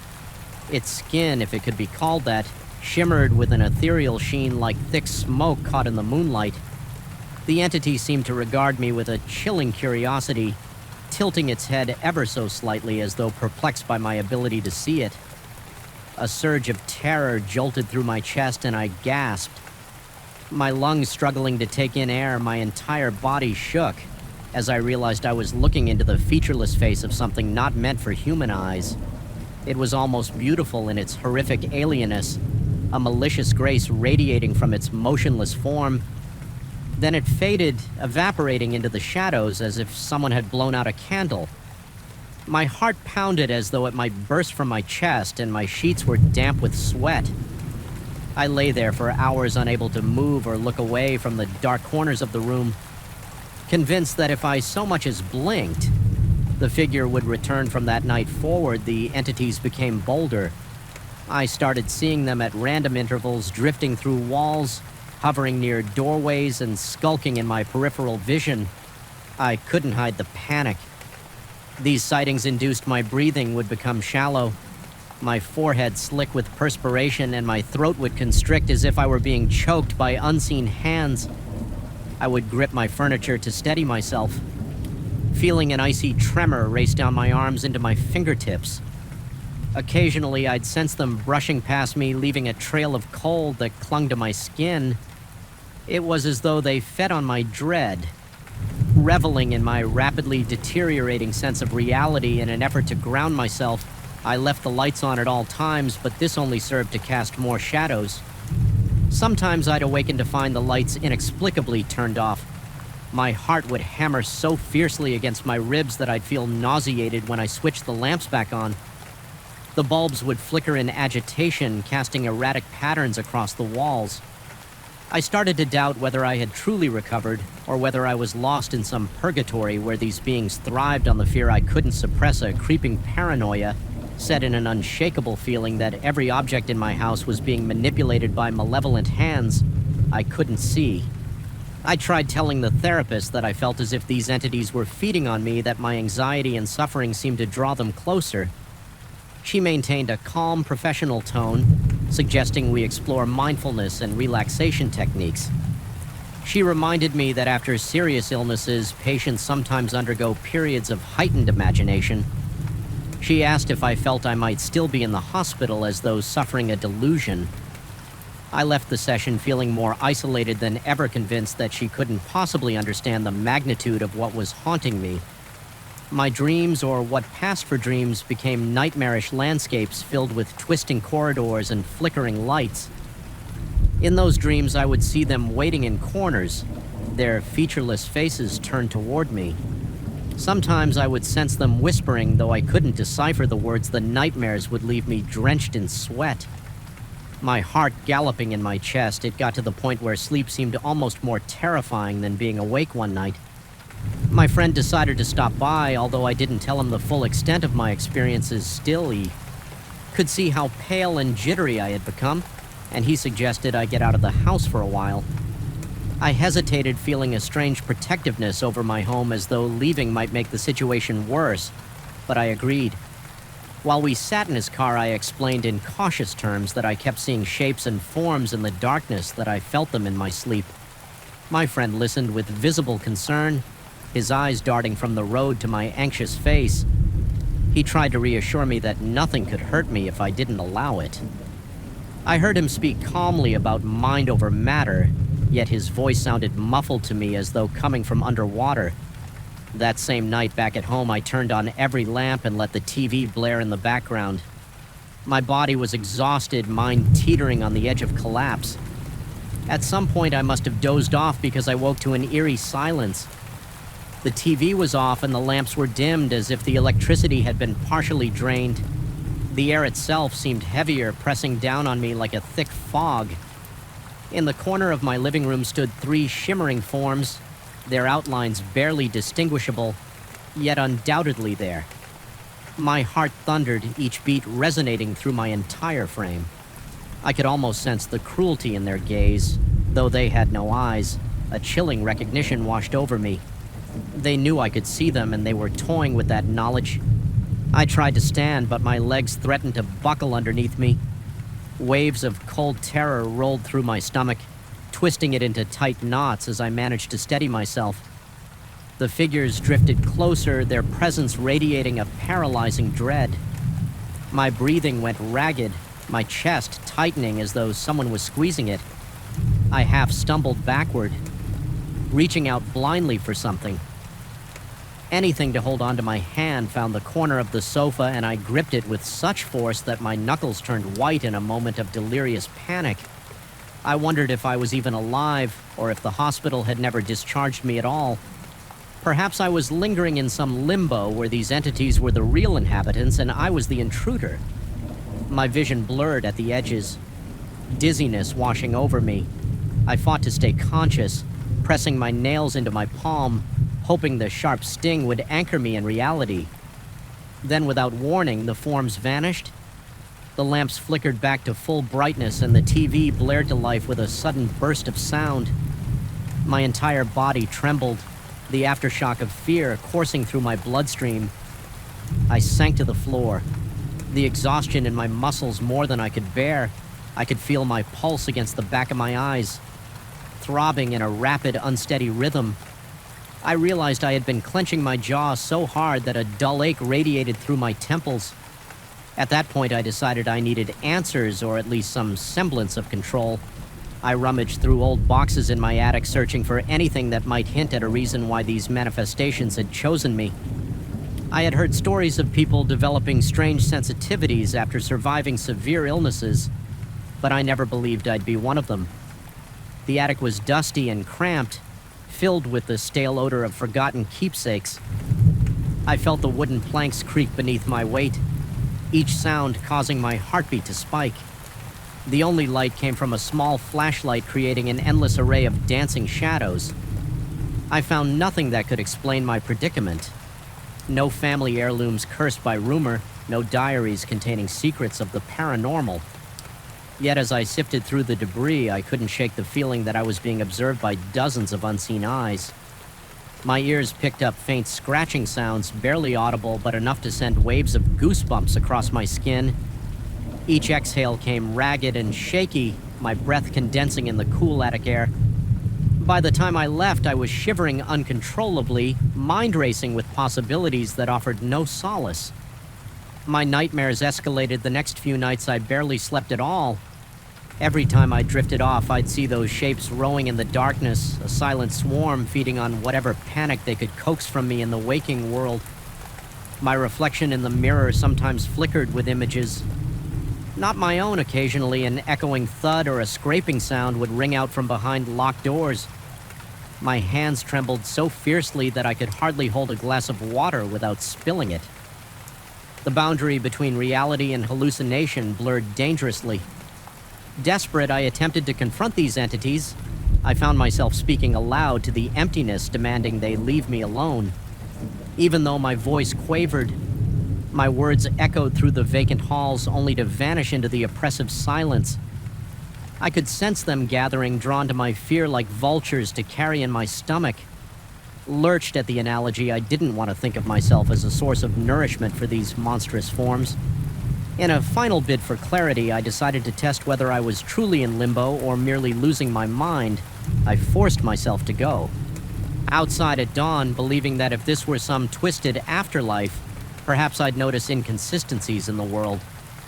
The crisp morning air stung my lungs, and I felt the rough texture of the sidewalk under my shoes. Cars passed by headlights cutting through the pale light. Strangers walked their dogs, and the birds sang an ordinary if somewhat melancholic tune. This looked like the real world, but I still couldn't be sure. My heart pounded in my ears, and a sheen of sweat clung to my brow. If the world was normal, maybe I was the only abnormal thing left that night.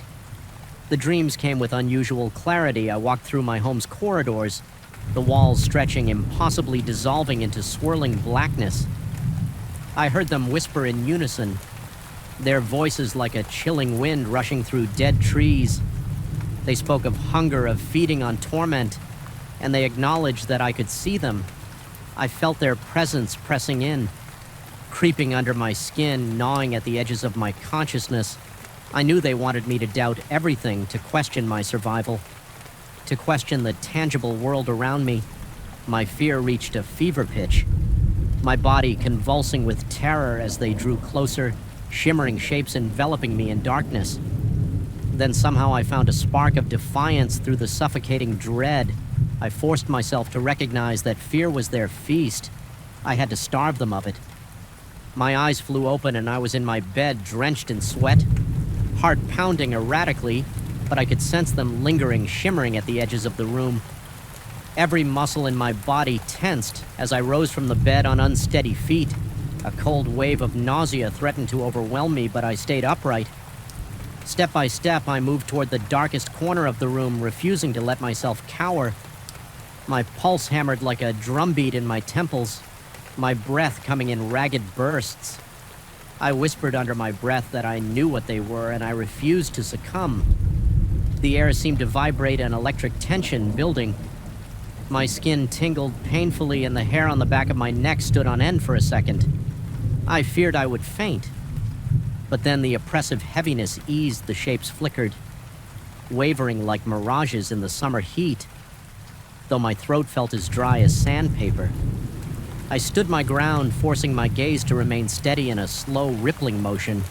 They faded once more, leaving me alone with my thundering heart and the echo of their whispered threats. The lights in the room returned to their usual glow, and a hush fell over the house. My body shuddered with residual terror, but I realized that I had not collapsed or lost consciousness. Somehow I had faced them and I was still there. I wasn't entirely sure if I had driven them away for good, or if I had merely proven to them that they could not take all of me. Perhaps I had proven it more to myself. Even now, I still can't be absolutely certain that I survived my illness. In the conventional sense, part of me remains convinced that I'm treading the border between this world and whatever lies beyond a precarious position that drew these creatures to me. But each day, as I open my eyes to the morning light and feel my heart beating in my chest, I choose to believe that I'm here truly. Here, the house still holds echoes of their presence, a faint outline in a mirror, a hint of movement in a corner, a sensation of being watched when all should be still. Yet every time I sense them, I remember the moment I refused to crumble. I live with the knowledge that they feed on the terror they elicit, and that they thrive on uncertainty. But I also live with the understanding that my own will is the strongest shield I possess. My nights remain restless, punctuated by dreams that border on the realm of nightmares, but each morning brings the potential for another day of resistance. I can't say I found peace, but I found a foothold in my own determination. The lingering discomfort is a constant reminder that something lies just beyond my range of vision, waiting for a crack in my resolve. Perhaps that's enough for now to exist in a state of vigilance, uncertain but persevering, free from their total control. And in that uneasy balance, I find a strange kind of solace, knowing I'm still fighting and I'm still here. Story 6 Flight. The moment I stepped back into my dorm room after a late study session, I felt something was terribly wrong. It was as though the air itself had thickened, weighing on my lungs and sending a shudder through my veins. The usually soft fluorescent ceiling light had become glaring, casting harsh shadows along the walls that seemed to loom and waver as if alive. Even the hallway felt foreboding, every footstep echoing ominously. My heartbeat pounded in my ears and a faint tremor crept through my fingertips. When I gripped the doorknob, I paused for just a second before turning it, already bracing for what lay on the other side. I will never forget the first time I noticed how much my roommate Vince had changed. We were college juniors sharing a cramped but typical dorm room. Until recently, Vince was the life of our floor, full of jokes, always ready to drag me to a midnight fast food run or an impromptu party. His laugh was loud and his presence filled any space he inhabited. But at some point, it's hard to pin down the exact moment he withdrew. I recall an evening in late October when I returned from a weekend trip to see my parents. Vince was seated by the window, barely moving, pale as though he had drained every drop of sunlight from his skin. He didn't turn his head. He didn't speak.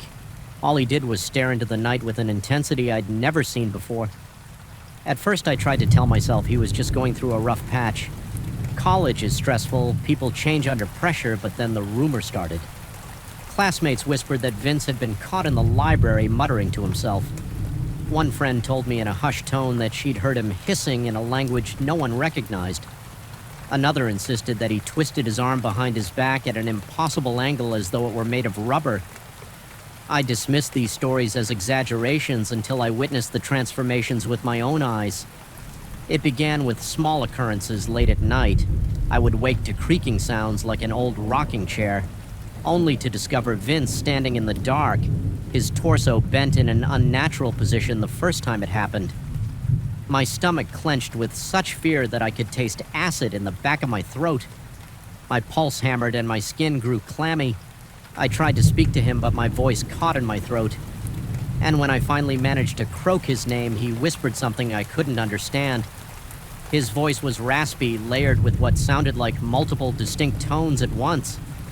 Some deep, others high-pitched, all clashing and swirling together. I convinced myself I was just groggy, half-dreaming. But the next morning, he had bruises on his arms and strange cuts on his wrists, shaped like sharp, angular symbols.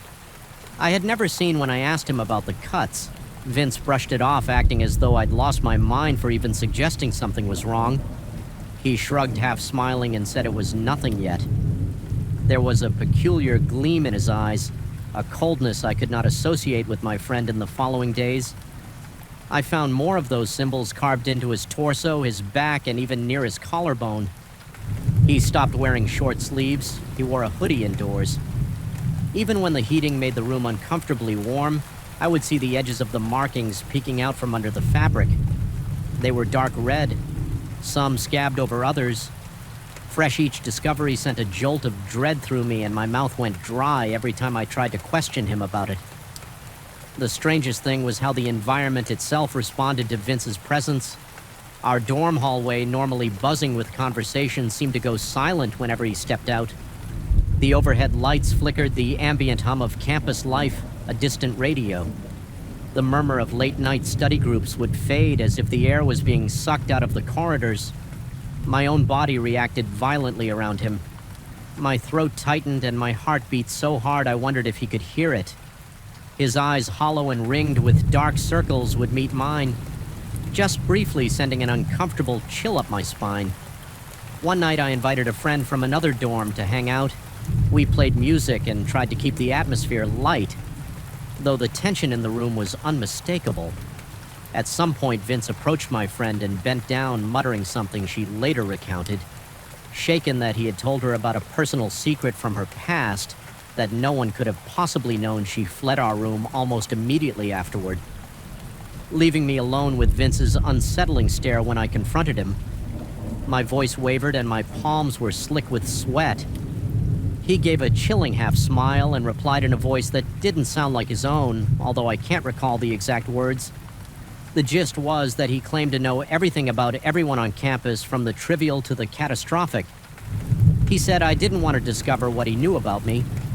The tone was calm but dripping with menace, and I felt the blood drain from my face as my knees nearly buckled. From that moment it got worse. He began predicting tragedies. Small events at first, one night. He left me a note scrolled in a shaky script saying that a certain student would suffer an accident in the chemistry lab. I dismissed it, but 2 days later. That accident happened just as Vince had described. No one was killed, but it was serious enough to send the campus rumor mill into overdrive. Then he whispered new predictions, dorm-wide blackouts near misses car collisions, breakups between couples who seemed rock solid. In every case, his prophecies came true. Each incident convinced me further that something unearthly was influencing him. Some nights I woke to find him hunched over his desk, scribbling those same disturbing symbols in a thick notebook. The desk lamp threw flickering shadows across his face, highlighting his sunken cheeks. My entire body would tense and my pulse thundered as I watched him paralyzed by my own fear. My breathing would become shallow and I could hear the rush of blood in my ears. The room felt colder, as if we'd been dropped into a subterranean pit. At times, he would slowly turn his head and stare at me with milky eyes as though he no longer recognized me. My heart pounded so violently in my chest that I half expected to pass out on one particularly harrowing evening. After returning from a late-night library session, I found the lights out. The faint moonlight revealed Vince standing in the middle of the room. His limbs were twisted, contorted in a way that defied reason. His arms extended backward, his shoulders pulled at unnatural angles, and his neck arched so far that his face was tilted straight toward the ceiling. I froze at the door, my brain screaming for me to run, but my legs felt locked in place. The silence was absolute, broken only by a ragged panting sound that I realized was coming from him. A surge of panic burst in my chest, and I tasted metal in my mouth. I wanted to scream, but couldn't. He made a noise that might have been a short laugh, except it was guttural, layered with strange harmonics. I recalled stepping backward, fumbling for the light switch with trembling fingers, only to have the overhead bulb buzz and die. The instant I flipped it on in the darkness, I could see Vince's silhouette jerk violently, almost like a puppet with tangled strings. The edges of my vision blurred and my stomach twisted with raw horror. Then, with no warning, he shifted back to a more human posture. Still outlined by the pale moonlight, he spoke in a low murmur. Each syllable stretched out as though multiple voices were speaking through him. The only distinct phrase I caught was something about the future unraveling and how he had a role to play in it. My teeth chattered and beads of cold sweat dripped down my temple, trying to stay rational. I reached out to campus mental health services, explaining Vince's situation in vague terms. They believed he might be under extreme stress or experiencing a psychotic break. They advised me to encourage him to seek professional help. Yet I knew deep down this wasn't a mere mental health crisis. There was something darker pulling the strings, something malevolent. Wearing my roommate's skin like a costume, that realization settled in my gut like a lump of ice. My nights became a series of quick jolts awake, chest pounding from nightmares. I couldn't fully remember I was constantly drenched in sweat. My appetite vanished and I began to jump at the slightest sounds. A door closing down the hall, a branch scraping against the window. The constant feeling of being watched, even followed, sank deep into my consciousness. Sometimes it felt like eyes were on me, even when I was alone in a bathroom stall or hidden in a quiet corner of the campus library. One day I locked eyes with my reflection in a mirrored hallway and thought I saw someone else behind me, a shape that disappeared the moment I spun around. My breath came in gasps, and I had to grip the edge of the sink to steady myself. When I confronted Vince about his predictions and the strange behavior, my voice shook so badly I could hardly get the words out. I asked him how he knew these things, or if he needed serious help. He just smiled, a slow, unnerving spread of his lips, and said he had a direct line to knowledge that humans shouldn't possess. I remember the way my heart hammered against my ribcage and the sweat trickled down my spine. At the sight of his expression, his eyes were entirely void of warmth, like two black pits threatening to swallow me. I felt an overwhelming urge to flee, but some dreadful curiosity kept me rooted in place. A dryness coated my throat, and I had to swallow several times just to keep from gagging in the days that followed. I could see that Vince's body was deteriorating. His cheeks grew more sunken, and the symbols on his skin multiplied now, extending onto his legs and around his throat. He hardly ate, and yet paradoxically he seemed energized by some internal force. He paced at odd hours, chanting under his breath. I could pick out bits of what sounded like ancient dialects or unholy incantations. My mind reeled at the thought that he was channeling something far beyond normal comprehension. The air around him crackled with tension, sending goosebumps racing along my arms. Whenever I got too close one evening after returning from a group study session, I found the dorm in utter darkness. The hallway lights flickered so aggressively it looked like a scene from a strobe-lit nightmare. I felt nauseated, my stomach tightening into knots. The door to my room was ajar inside a weak desk lamp provided the only source of illumination, creating warped shadows on the walls. Vince was sitting on the floor with his back against the bed knees. Drawn up, his hoodie was off, and I saw the full array of slashes and carvings across his torso, some fresh, still bleeding, forming thick droplets that dripped onto the floor the moment I stepped inside. The door slammed behind me as though a gust of wind had forced it shut. My heart felt like it would burst from my chest as I stood there uncertain whether to approach or run. He began to speak in that layered voice again. This time he addressed me directly, weaving a tapestry of secrets related to my past. He described things I had never told anyone, secrets I had locked away in the darkest corners of my memory. My jaw clenched and terror prickled over my scalp. Gripping me in a suffocating hold, he said he'd gleaned these secrets from the entity within him, something older than time. My breath came in shallow gasps, and I realized tears had formed in my eyes. I wiped them away with shaky hands, feeling a cocktail of horror and disbelief. My own reflection in the mirror across the room seemed distorted, as though I too was slipping out of sync with reality. He pointed a finger at me, a slender, trembling finger caked with dried blood. Then, in a voice resembling a strangled choir, he revealed that the tragedies he predicted were mere amusements for whatever had taken hold of him. The real catastrophe was yet to come. A wave of dizziness crashed over me, and I gripped the back of my desk chair to steady myself. My heart was pounding so violently that my vision dimmed at the edges. Somehow in that moment, a spark of resolve flared within me. I decided I had to do something without any clear plan. I reached for the notebook he had been filling with those symbols. My hand shook uncontrollably.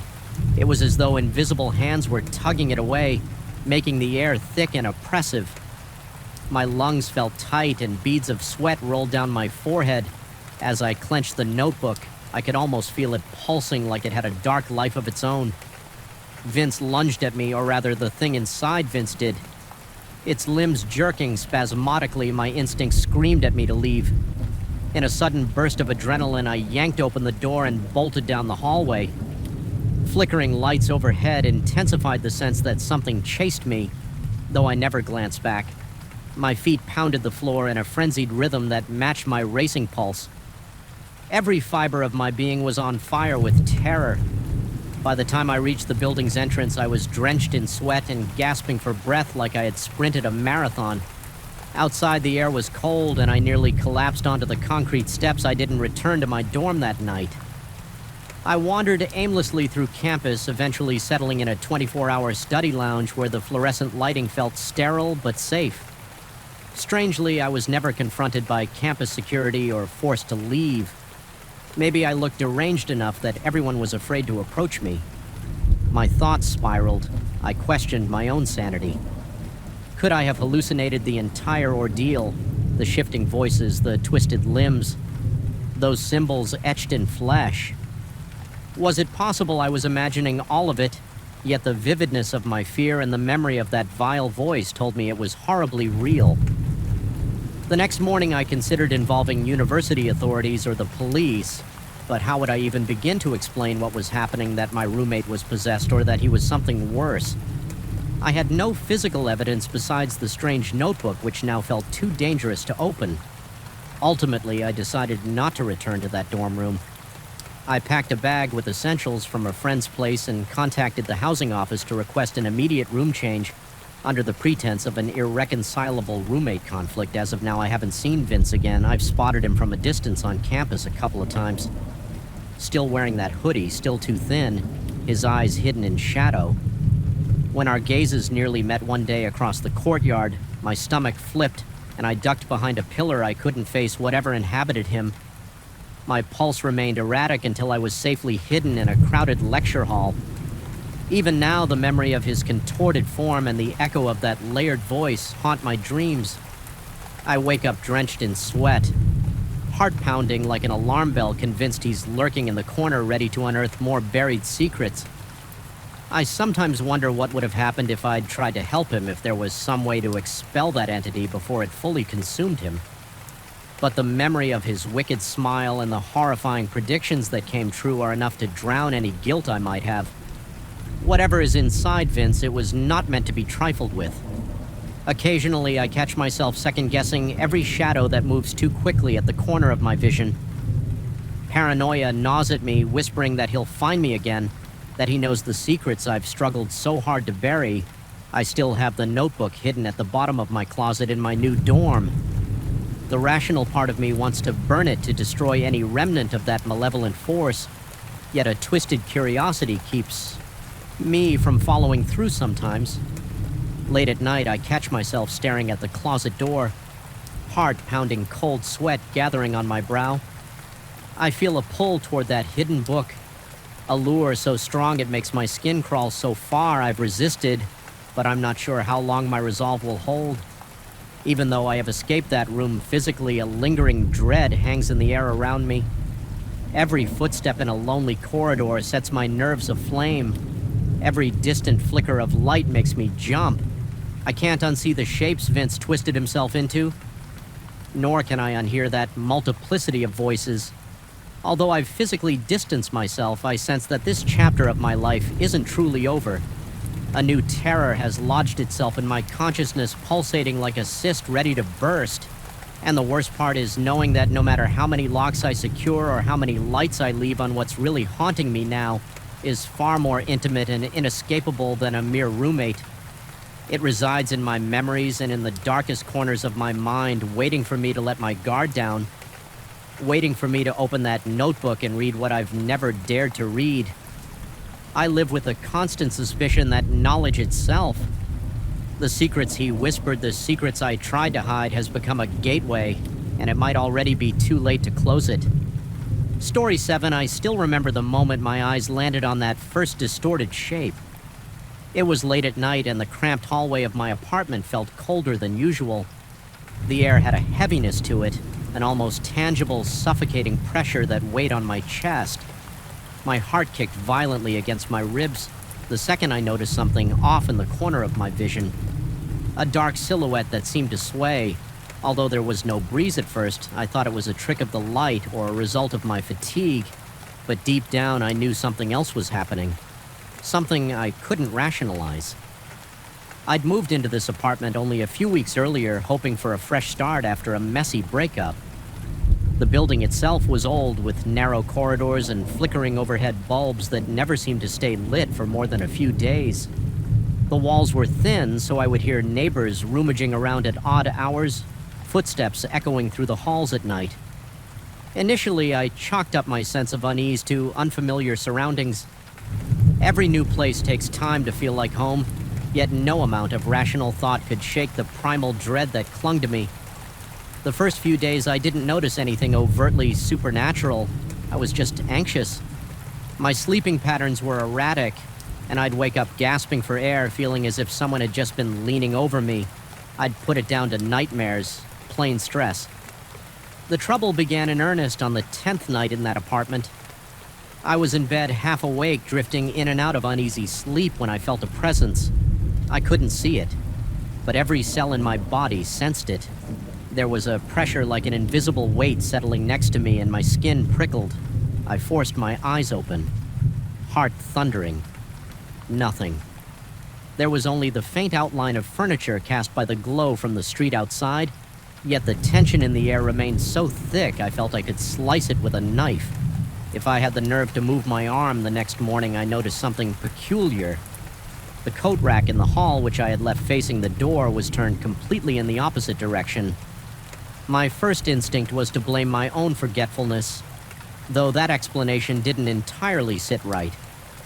I had a vague memory of hearing faint creaks during the night, like something being dragged across the floor, but it could have been a dream. Still, I walked away uneasy, trying to shrug it off a few days past with little more than fleeting moments of dread. But whenever I turned off the lights, I could sense movement in the shadows. Sometimes I caught it, only when I blinked a slow shuffle, a silhouette that would freeze as soon as my eyes snapped open. It got to the point where I started leaving certain lights on at all hours just to keep the darkness at bay. My electricity bill soared, but the expense felt like a small price to pay for some semblance of peace. Then I began to see two distinct figures. One seemed almost humanoid, though utterly black, as if made of pure void. No facial features, no details of clothing, just a jagged, inky outline that would ooze into corners and vanish. Whenever I tried to look directly at it, the other was more unsettling in its definition. Its shape bore the suggestion of a tall figure in outdated formal attire, like an old-fashioned tuxedo with coattails I could even make out when the light caught it. Just right, what seemed like a top hat resting on an elongated head. The form was grainy, flickering always seen at the edges of my vision, yet it was undeniably there, moving in unnatural ways against the direction of the light itself. Those first sightings rattled me, made me question my sanity. I considered calling a friend or a professional, maybe checking in with a therapist, but each day I convinced myself I was just tired, that these were illusions created by stress. I trudged through work with a pounding headache. My nerves, frayed, the constant sense of being watched lingered throughout the day. It became difficult to focus on anything but that itch in the back of my brain, warning me that someone or something was in the apartment with me. The most unnerving moment came on a Sunday afternoon when I decided to take some pictures of my new place. I wanted to show my family that I was adjusting, try to capture the charm of the old architecture. I snapped photos of the living room, the cramped kitchen, and my bedroom later. When I sat down to review them, my heart nearly stopped in one of the pictures. Nothing but the living room with its threadbare rug and a single window. There was a faint shape near the couch. It looked like the silhouette with the old-fashioned formal attire, except it was contorted. The posture was all wrong. The head appeared angled, as if peeking from behind the couch to stare directly at the camera. A wave of cold sweat covered me from head to toe, and I felt my hands tremble so violently I almost dropped my phone. My mouth went dry and my pulse throbbed in my ears, relentless and staccato. After that, everything escalated. The scratchy feeling of eyes on me followed me constantly. The nights turned into a cycle of terror, dozing off against my will, then jerking awake to the sensation of something brushing against my hair or shoulder. My heart would race so hard I swore it might burst through my ribcage. I'd fumble for the lamp, desperate for light, but every time I flicked it on, the room was empty. One evening, I found a message formed on my kitchen table. Several objects, pens, forks, a notepad had been arranged in such a way that they spelled out a single word. The letters were lopsided, as if made by an unsteady hand, yet unmistakable. My stomach twisted into knots and my entire body erupted in goosebumps. Though I felt a near overwhelming urge to run, I also felt strangely rooted to the spot.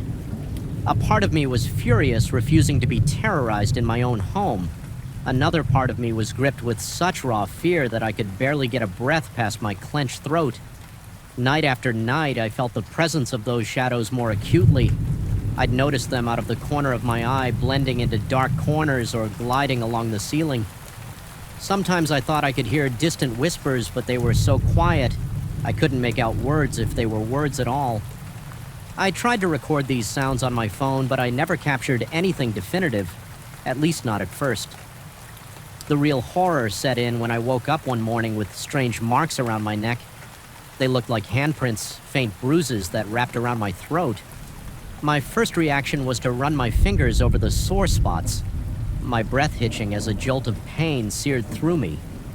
The realization that someone had laid hands on me while I slept made my stomach churn. Nausea welled up and I had to brace myself against the bathroom sink, panting in a cold sweat. My reflection in the mirror was unrecognizable. Eyes, bloodshot skin, pallid, a sheen of terror etched in every line of my face. Shortly after noticing the marks, I decided to go through my phone in a desperate attempt to find any clue that was... When I discovered recordings I didn't remember making, they were all audio files unlabeled with timestamps in the middle of the night. Times I should have been asleep. My skin crawled as I pressed play on the first one. At first it was just static and faint shuffling. Then a voice emerged, distorted and low. It sounded a bit like me, but layered with another pitch, as if two voices were speaking in unison. The words were jumbled. Something about darkness, and it's here. I started to shake uncontrollably. My throat tightened and tears threatened to blur my vision. I couldn't believe what I was hearing. Some of the phrases were too garbled to make out, but I caught fragments. Must leave, can't escape.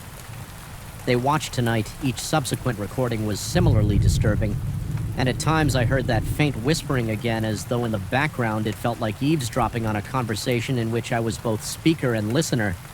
I fought the urge to smash my phone against the wall out of sheer terror and confusion. My sense of reality began to erode.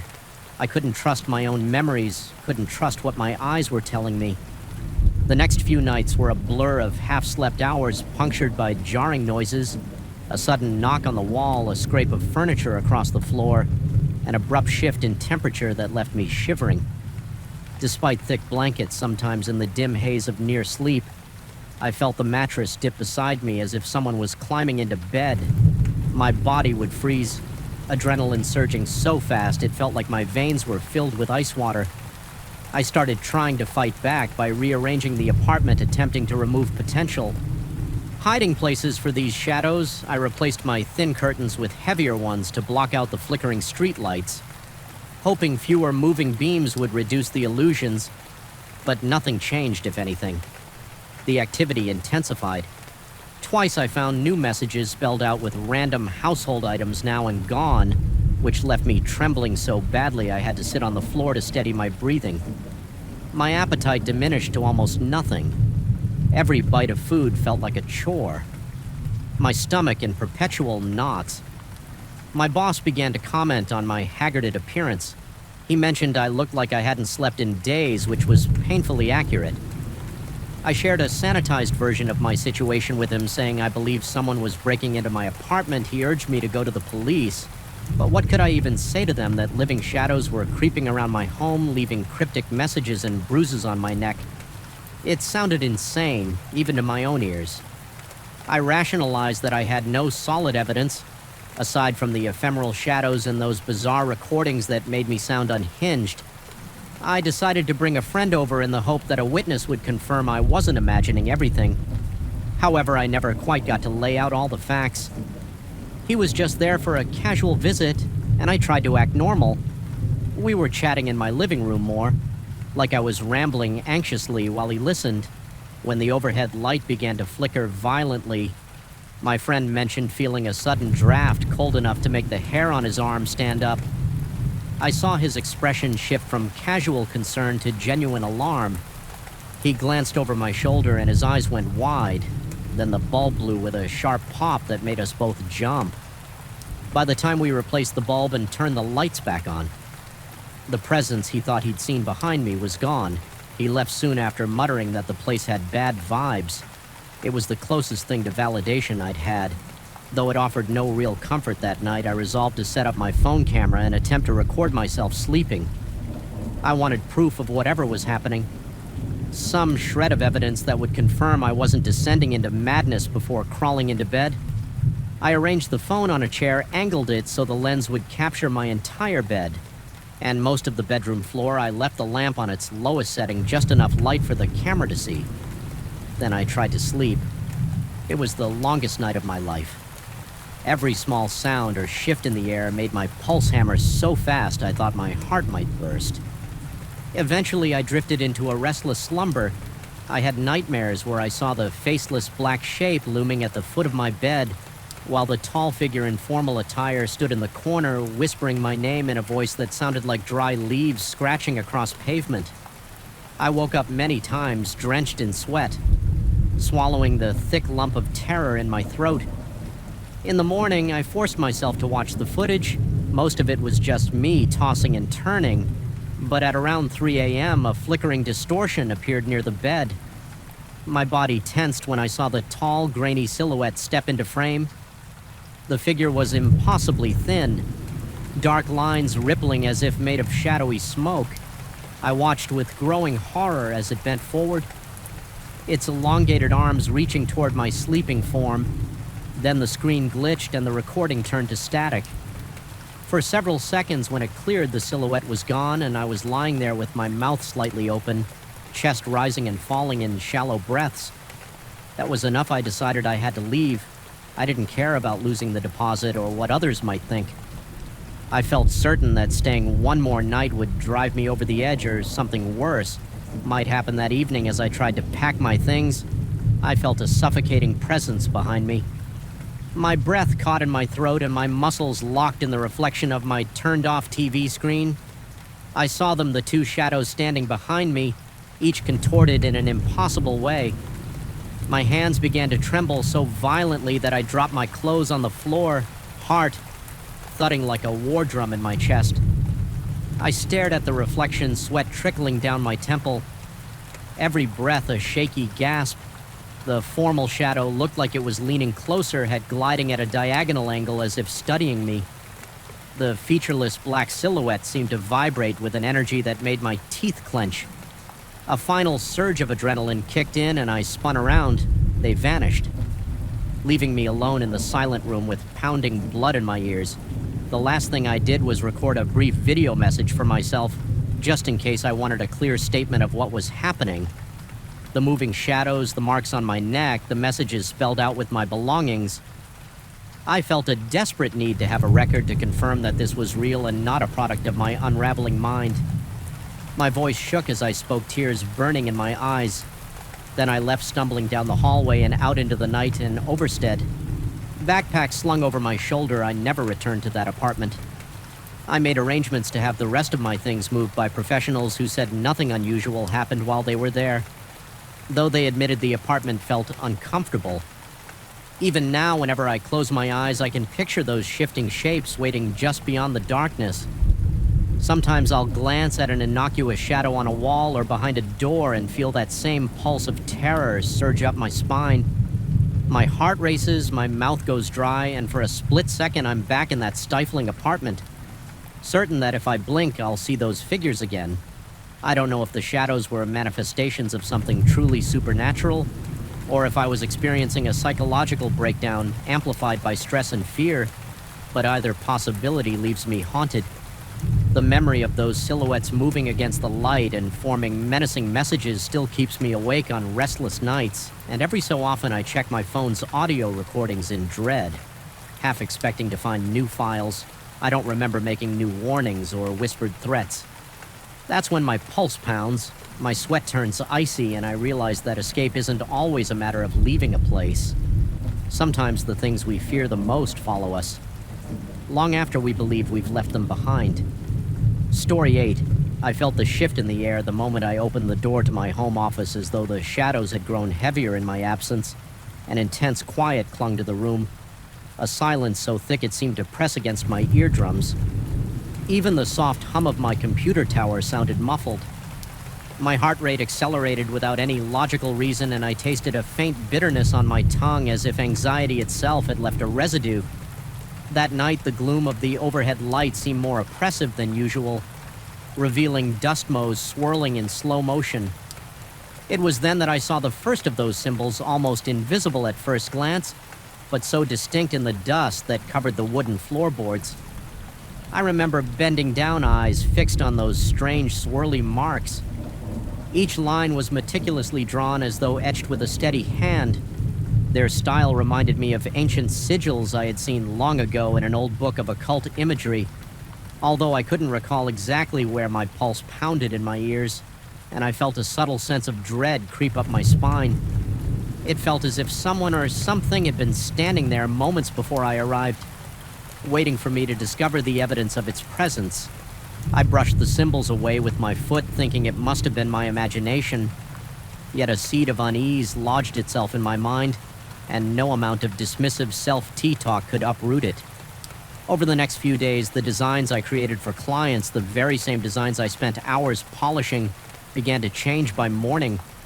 Elements of the images would shift position or take on darker, distorted aspects, as though someone had opened the files and tampered with them behind my back. I could almost swear I had saved them in perfect condition the night before, only to wake and find bizarre shapes in the negative space faces, bent out of proportion in a horrifying grin, and lines of text in an alphabet I didn't recognize. At first I suspected software corruption or a possible virus, yet nothing I did could replicate the glitch or restore the original files. Checking backup simply led me to find the same disturbing alterations copied over them, as if the changes had been burned into every layer. I found myself starting to doubt my own perceptions. I would review the altered work, then search frantically for the original versions, my fingers shaking as I typed frenzied searches into my system. But every trace of the original files had somehow vanished. A stubborn chill set in my gut, and I felt a prickly heat on the back of my neck. convinced that I was being watched. On some nights, I walked into the office to find not just one new symbol, but an entire pattern. Drawn in the dust, it would stretch from one corner of the room to the other, spiraling toward the chair where I spent my nights hunched over design software. Those symbols never looked the same twice, always evolving, always more intricate. Each new iteration embedding itself deeper into my subconscious. I tried to explain these strange occurrences to a close friend once over the phone. I gave an awkward, halting summary of the bizarre shifts in my files and the unexplainable signs scrolled in dust. My friend asked if I'd been working too many hours, if perhaps I needed to step away from the screen and catch my breath. I could sense the skepticism in his voice, though he tried to hide it, feeling embarrassed. I thanked him for listening and ended the call, but doubt cut a raw path through my mind, magnified by a twisting ball of unease in my stomach. I felt alone in my home office with the walls closing in. Clients started reporting troubling dreams after previewing my work. One client mentioned feeling sick to their stomach. Whenever they looked at the design revisions I'd sent, another expressed concern about images of nameless figures showing up in her dreams. The nightmares they described, tunnels of flickering shadows. Voices whispering unintelligible incantations began to sound eerily similar. They all mentioned a growing sense of dread that continued even after they woke up, leaving them drenched in sweat and struggling to shake off the fear. Whenever they would describe these experiences, I felt a tremor in my own chest, an echo of the terror seizing them. I apologized, offering partial refunds and desperately trying to remove or replace the questionable imagery. But every time I attempted to fix the files, they ended up more warped the next day during one particularly restless night. I was jolted awake by a vibration in the floor at first. I thought it was just my imagination. A nightmare lingering in my half-sleeping mind, but I heard the faintest scraping sound, like a slow, deliberate movement just beyond my office door. The air in the hallway felt colder as I crept toward the room, sweaty palms making it hard to keep my grip on the door handle. My heart was hammering in my chest, my mouth drier than sandpaper pushing the door open. I caught the tang of stale dust in my nostrils. The lamp on my desk flickered. I forced myself to flick on the main ceiling. Light bracing for whatever I might see inside the floor was covered in symbols again, but this time they had expanded upward onto the walls. Strange shapes and curling lines formed a labyrinth of cryptic script that nearly made me dizzy. It was as though some invisible hand had dragged a finger across every surface, carving out patterns in the fine layer of dust. My breath caught, and for a moment I was too stunned to move. I could have sworn the lines were faintly pulsing as if they were alive. Breathing in unison, when I blinked, the sensation vanished, replaced by an overwhelming sense of horror. At the scope of it, no rational explanation could account for how those symbols had made their way onto walls higher than my own reach. I spent the rest of that night frantically cleaning the physical act of wiping every inch of the office. Scrubbing away each mark gave me temporary relief, a chance to channel my growing panic into something productive. Sweat poured down my temples and my arms ached from the repetitive motion. Each time I paused to catch my breath, I felt eyes on me, some intangible presence lurking in the corner of my peripheral vision. I refused to look over my shoulder, terrified of what I might see. Eventually, I collapsed into bed in the early morning, exhausted. It was asleep, weighed down by unease, and I woke only a few hours later with my heart still racing. Things started escalating when the altered designs began to incorporate whispered recordings. One day I opened a project file to find an audio track embedded where none had been before. It was low, guttural chanting. In a language I couldn't identify, the words repeated in a cyclical pattern that made my skin crawl. My eardrums felt strained, just listening to the scratchy hum of it. The track itself was intangible within the program. I couldn't mute it or delete it. It felt like an audio parasite latched onto my work. Changing the whole composition's emotional tone, clients kept calling with complaints of eerie humming or muttering in the background of promotional materials I'd sent them. One client mentioned that people in his office had gotten chills when they played the video clip, claiming they felt an inexplicable heaviness in the room, as if the walls were about to collapse. Another reported feeling a hand brushing the back of her neck whenever she watched the design slide. These conversations left me with a pit in my stomach, my hands shaking so violently I could barely hold my phone. I started to fear that my professional reputation was on the verge of total collapse, and worse, something malevolent might be using my skills as a gateway. As the days passed, I caught flickers of movement from the corner of my eye while I worked on my computer. Sometimes it appeared to be a shadow creeping across the screen, an elongation that shouldn't be there. Other times I glimpsed what I thought was a face contorted in agony. Pressed against the digital layers of my designs, I could feel my own sanity unraveling in slow motion. The boundary between what was real and what was imagined was slipping. My entire body buzzed with paranoia. Every phone ring, every house creak made me jump nerves on edge. Sleep no longer offered any reprieve. In the few hours I managed to rest, I dreamed of labyrinths made of wires and digital lines pulsating with eldritch symbols. In those dreams, I wandered corridors lined with my own altered work. The designs came alive, whispering my name with voice distortions that made me jolt awake drenched in sweat. Heart pounding as if I'd run a marathon, each awakening left me gasping for air, disoriented by the feeling that something had followed me out of the dream and lingered in the dark corners of my bedroom. Finally, I decided I had to confront whatever was happening one evening, determined to catch the cause of these symbols. In the act, I set up a camera to record my office overnight. I told myself this would be the logical step to prove whether I was losing my mind or if someone was physically breaking in. I positioned the camera in a corner near the ceiling and angled it to capture the entire room. Then I left a clean, dust-free floor. I vacuumed every surface, double-checked that no mark remained when the room was spotless. I closed the door, turned off the lights, and forced myself to try and sleep. What I saw in the recording the next day made my blood run cold. The footage began normally showing an empty room bathed in darkness. Then hours later, flickers of static burst across the screen. The atmosphere in the video seemed to vibrate and shapes took form out of the shadows. They were indistinct swirling pools of darkness that slid across the floor. Eventually, congregating in the center of the room, slow and deliberate, they almost seemed to merge into a single shape, human-like but never fully solid. I watched in horror as the shape bent down, dragging what looked like a finger or elongated limb across the floor. In confident strokes, my hand shook so badly I nearly dropped my phone. I could sense that it was aware of the camera's presence the way it occasionally paused, as if turning its featureless head to stare directly into the lens before it vanished.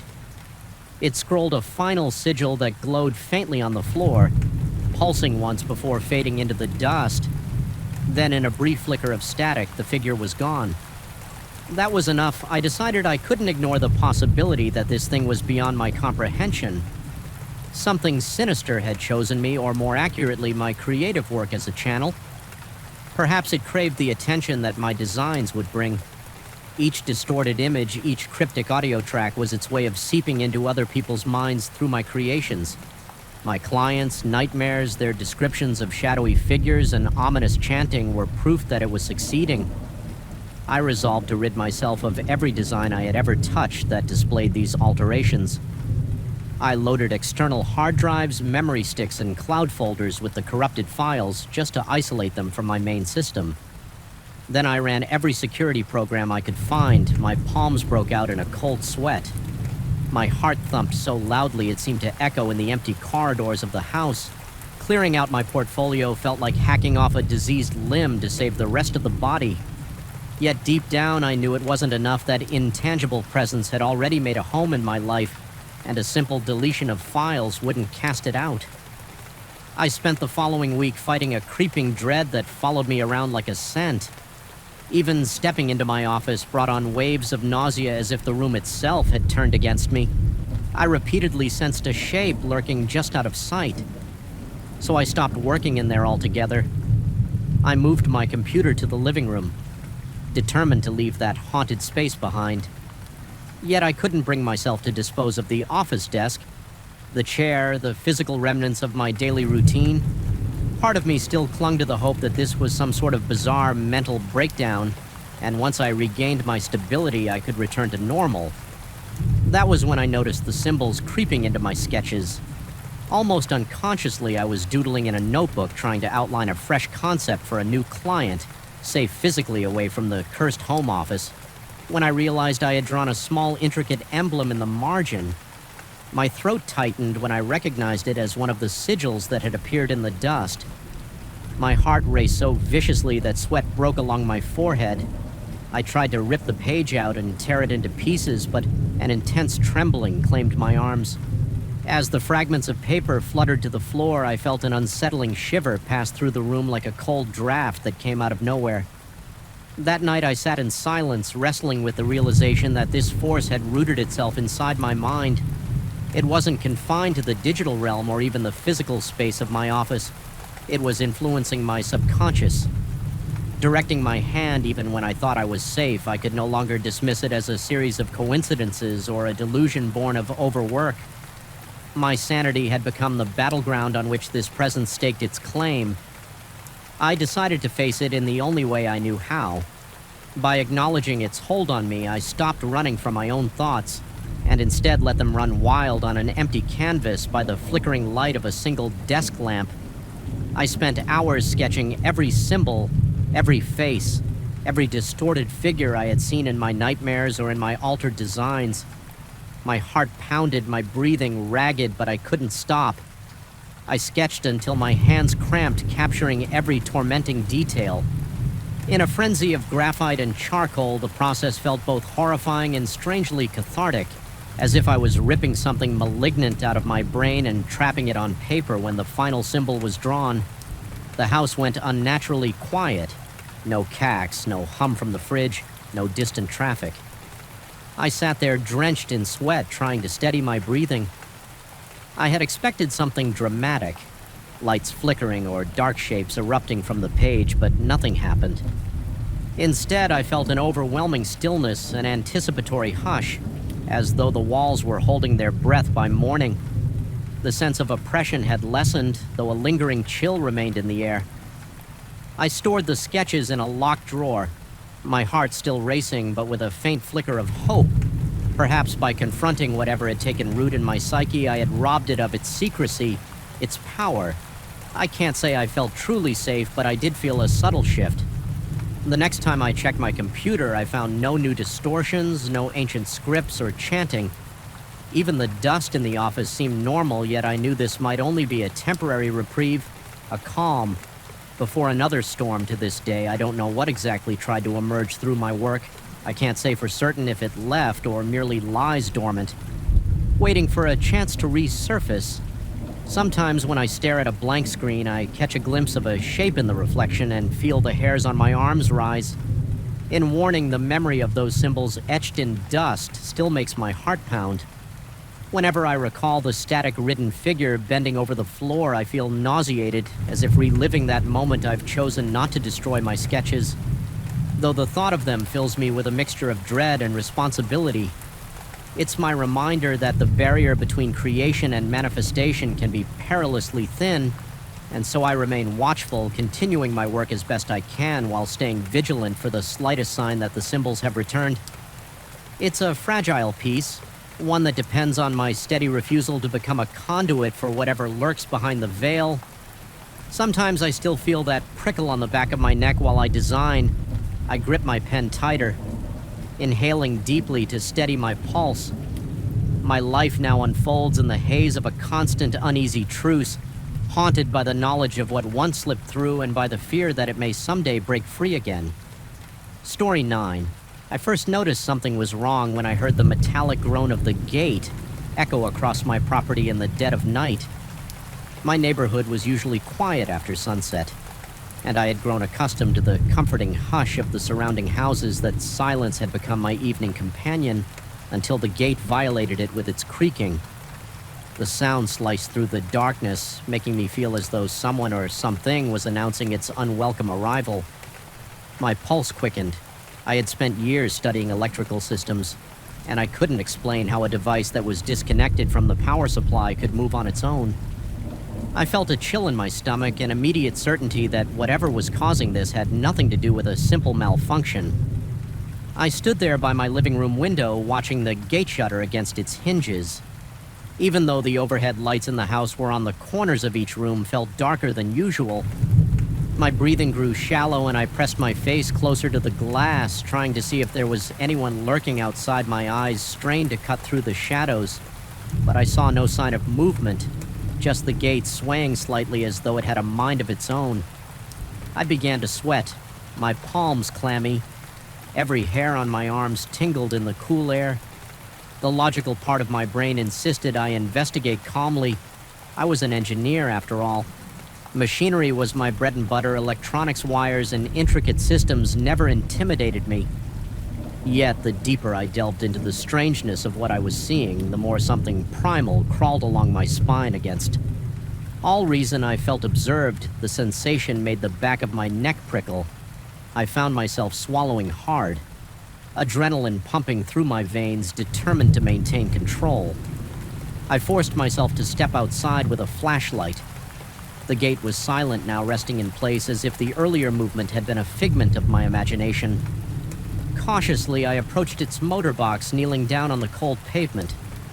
My fingers trembled a bit as I reached for the power cable. I confirmed it was still unplugged. The gate's power supply was definitely off, which made its previous motion all the more impossible. I recall standing there, the flashlight beam dancing across the metal of the motor unit as a slight breeze swirled the leaves around me. My breath left my lungs in anxious bursts. I started wondering if there had been some stored energy in the mechanism, or maybe a glitch in the internal gear, but no plausible explanation came to mind that would justify its sudden activation. Each scenario I conjured was overshadowed by the simple fact that it had moved while disconnected. That reality alone was enough to make my skin feel damp with perspiration. I decided to ignore the unsettling event for the night, telling myself I would examine the wiring more closely in the morning. Yet I couldn't sleep every time I closed my eyes. My ears played tricks on me, imagined squeaks of metal, faint clanks, and the intrusive whisper of my own doubts. At around 3 in the morning, the gate began rattling again. This time, a sense of urgency seized my chest, my heart thudding so violently I could hear it in my eardrums. I jumped out of bed, flicked on the lights, and ran to the window. My stomach lurched when I recognized the pattern of the opening and closing. It was timed precisely. I stood by the window with a pen and notepad, tracing the pattern as best I could. My entire body was on edge, fingers shaking in time with my racing pulse. It was indeed repeating a sequence of short and long intervals, almost like a code. I remembered Morse code from my college days, so I scribbled down dots and dashes, each movement of the gate corresponding to a short or long mechanical, where the realization that the gate wasn't just malfunctioning but trying to communicate sank into my mind like a cold shard of fear. Once the sequence ended, I looked at my paper and confirmed it spelled out an address somewhere in the outskirts of town. My first instinct was to dismiss the entire thing. It was so irrational that I questioned my own sanity. Perhaps I had become overly tired or was succumbing to the power of suggestion. I tried to reassure myself that I was overanalyzing a random pattern, but as the gate shuddered a final time and settled with an ominous metal clang, I felt an unexplainable pull, as if it wanted me to follow its instructions. Over the next few days, the gate's behavior escalated. The movements became more frequent at random hours. Yet each time the intervals spelled out coherent words or addresses, each one predicting events before they happened. A few were benign, an upcoming thunderstorm or an unexpected phone call, but other messages hinted at bigger revelations with each cryptic phrase. I felt the tension coil tighter around my psyche, like an invisible grip on my throat. Breathing became difficult whenever I suspected the gate was about to start one of its sessions. A dull ache formed in the back of my head. The stress and fear mounting, finally I caved. I followed one of the addresses the gate provided. Venturing out there felt like stepping into a nightmare. The location was a patch of open land about an hour's drive away, surrounded by tall grass and leaning fences. I saw nothing except a few rusted scraps of metal. Yet as I poked around with my flashlight, I discovered an ancient contraption half buried under the soil, a panel of gears and levers. Unlike anything I had seen in my engineering career, the metal was etched with strange markings, partially eroded but still discernible as a language or code far older than Morse. My heart hammered and cold sweat trickled down my back. A sense of dread enveloped me like I had unearthed something forbidden. I returned home with a gnawing sensation in my gut. My mind wouldn't settle. I felt an incessant need to find more of this strange technology. I started digging in my own backyard, guided by the repeated hints. The gate delivered at night the moment my shovel struck something metallic beneath the soil. A wave of nausea collided with my stomach. I paused, my breath coming in short, ragged bursts as I knelt in the dirt. My muscles tensed, as if every cell in my body braced against an unseen threat. Digging deeper, I unearthed another portion of that bizarre mechanism, its gears glinting under the moonlight. It radiated a faint hum, a vibration I could feel through my shoes. My mouth went dry as I realized this apparatus was connected to a dimension beyond our own comprehension. I could feel the presence of something, some intelligence pulsing through it like a heartbeat. Every hair on my neck stood on end. If I pressed my hand against the exposed metal, my vision flickered as if my surroundings were shifting for a split second, revealing the silhouette of a world just beyond the veil of my own. I tried to rationalize it, telling myself I was just exhausted and delirious, but I knew better in that moment. I glimpsed swirling shapes and shadows, a nauseating mismatch of landscapes that defied logic. It was as though I were peering through a porthole into a realm where geometry was unstable. My head spun and a wave of vertigo forced me to pull my hand away. My heart pounded violently against my ribcage and my skin felt clammy as if a fever had instantly seized me back in the house. I locked the doors and windows. Even though I knew it was probably a futile gesture, the gate had become a conduit bridging the gap between my ordinary world and that hidden dimension. It no longer needed electricity to function. It seemed fueled by something else, something alive, I felt. Eyes everywhere as if intangible watchers had set their gaze upon me. When I sat at my desk to take notes, my hand shook uncontrollably. My pen scratched across the paper with frantic lines. My reflection in the window looked haunted. Disheveled hair. Eyes wide with sleepless fear. I tried to confide in a close friend over the phone, indirectly explaining I was dealing with a gate malfunction that hinted at deeper problems. They asked questions I could barely answer, but their skepticism was evident. My friend offered to visit, but I found myself making excuses to keep them away. I felt protective of my house for reasons I couldn't articulate. As soon as I hung up, I turned to see the gate trembling again as though it were eavesdropping and disapproved of external interference. An icy prickle shot down my spine and my breathing turned rapid shallow. I stared at it slow, methodical. Swaying, the mechanism letting out a soft metallic moan that sounded like a warning. Each night, the signals became more elaborate. My notepad filled with coded messages about other hidden relics, about unsuspecting occurrences near my property, and about the very nature of this new dimension. The house itself felt oppressive. Light bulbs flickered with no electrical cause. Footsteps echoed in empty rooms. I would catch glimpses of movement in my peripheral vision. Dark shapes that vanished whenever I whirled around. My eyes ached from the constant strain of trying to detect what was real. The air was heavy, thick with the smell of damp earth and cold metal. Sometimes I felt a brush against my arm or leg, only to discover there was nothing there. The fear lodged in my throat, choking me. My heart raced so fast it hurt. One night I caught a glimpse of something stepping through the gate as it slid open by itself. The figure was just a silhouette, barely distinguishable in the darkness. My body seized with terror, and my pulse hammered in my temples. I couldn't discern its shape or features, only that it moved with unnatural grace. Its presence imposed a suffocating pressure on my chest. The gate then slammed shut, leaving me on my knees. In my hallway, gasping for air for hours, I sat with my back against the wall, mustering the courage to stand. Every second felt elongated, steeped in an unrelenting dread.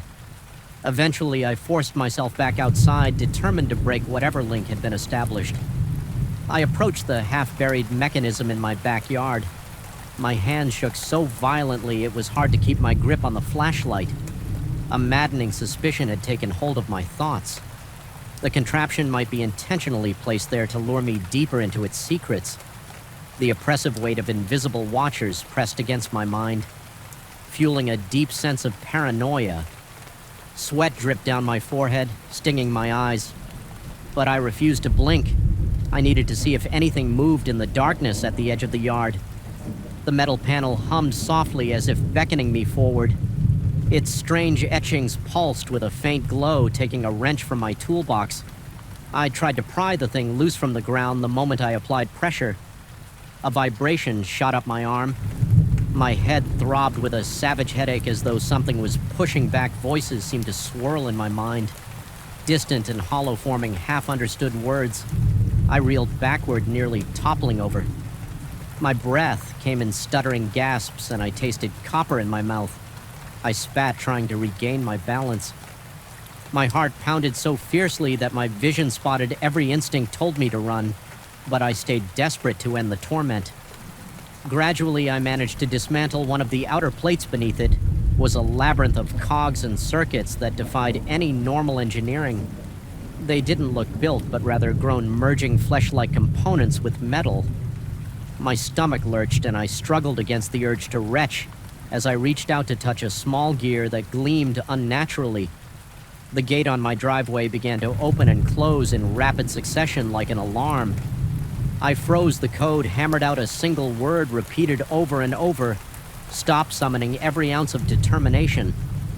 I ignored the command. I yanked the gear free with a violent jerk, feeling as though I were ripping an organ from a living body. My mind exploded with a barrage of disorienting images, swirling constellations, incomprehensible faces, and black corridors that stretched into infinity. My ears filled with a low, resonating hum, and my body convulsed as if electrocuted for a moment. I lost all sense of time and place. My mouth went dry, heart pounding so hard I thought it might burst when I came to. I found myself hunched over the contraption, clutching that strange gear. The hum had ceased. The gate in the driveway was motionless, its metal frame silent. I took a few shaky steps back, expecting the silhouette to reappear or the contraption to reactivate at any moment. Instead, I felt the night air shift, releasing some of its suffocating heaviness. I managed to steady my breathing, gulping in lungfuls of the crisp air. My body trembled from exhaustion, but I felt an odd sense of triumph, an uneasy hope that maybe I had broken the link. In the following days, the gate remained still, no longer spelling out ominous predictions. The unnatural sense of being watched persisted, but it seemed weaker, as if the watchers were kept at bay, peering through a locked door. I kept the strange gear hidden in my garage, wrapped in multiple layers of cloth, always wary of any vibration it might emit. And although I tried to return to my routines, a haunted feeling lingered in every corner of my home. I could still taste the tang of adrenaline in the back of my throat, and my heartbeat never fully settled into a normal rhythm.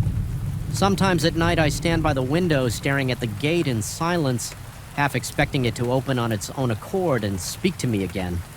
I struggle against the paranoia, reminding myself that I disconnected the mechanism's power once and for all.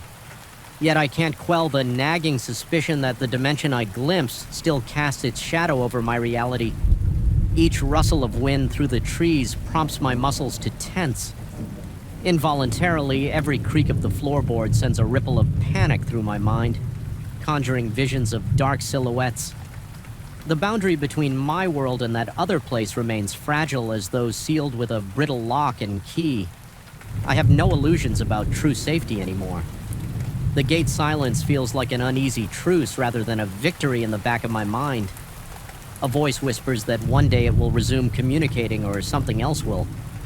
After all, I can still feel that low hum from time to time, like a phantom frequency pulsing just beyond the range of human hearing. And whenever I walk past the gear hidden away in my garage, I sense that it knows I am there, that it remembers my touch. My life has become a cycle of standing guard and questioning my own experiences. While I haven't seen another message since that night, the tension in the air never fully dissipates. I remain here watching, waiting hard, pounding with every subtle noise. My single comfort is that I exposed whatever connection was forming and managed to tear it loose before it fully gained control. If that's even what happened, I still wake up sweating, half certain the gate is creaking open. My breath hitches at every unusual sound, and the fear that my reality could twist open at the seams never quite fades. Yet I keep going, forcing myself to live in the uncertainty that lingering dread might never dissolve. But at least I'm still here to face it. I can't say for sure if I won, or if I merely delayed the inevitable. But in the silence that remains, I cling to the slightest hope that maybe if the gate moves again, I'll be better prepared to confront whatever stands on the other side. Story 10, the place felt wrong. The moment we pushed open the rusted door and stepped inside, it was as if the air itself recoiled at our presence, heavy with years of abandonment soaked in a dread I could feel pressing against my chest. The corridor stretched into darkness under flickering fluorescent lights that buzzed in and out of life. At the far end, a broken glass window let in a thin slice of moonlight, illuminating swirling mows of dust. Already my skin prickled with a clammy chill, and I could feel my heart pounding a little too fast for comfort, as though this building was warning us to turn around before we even began. I was the one who convinced the others to explore this abandoned commercial high-rise. It had been shut down years ago for reasons nobody in town could agree on. Some said it was due to structural hazards, others whispered rumors of illegal experiments or strange accidents. My friends Darren Ludia and Felipe tagged along. More out of a shared curiosity than any faith in ghost stories, we were just looking for a bit of excitement, something to break the monotony of our daily routines. But from the instant I set foot in that building, I realized this wouldn't be any sort of casual urban adventure. We started on the ground floor, shining our flashlights over peeling wallpaper, and scattered debris paint chips crackled under our shoes, and every step echoed into the silence. My breathing was shallow and my throat felt dry. No matter how often I swallowed, I kept telling myself it was just nerves, that I was overreacting, yet I couldn't shake the feeling that something was aware of us. Observing the corridor seemed to bend and stretch in ways that messed with my perspective, like a series of distorted reflections, an optical trick that made the hallway appear to expand and contract. As I moved, Darren was the most vocal, remarking how the building gave him the creeps, but insisting he would be fine.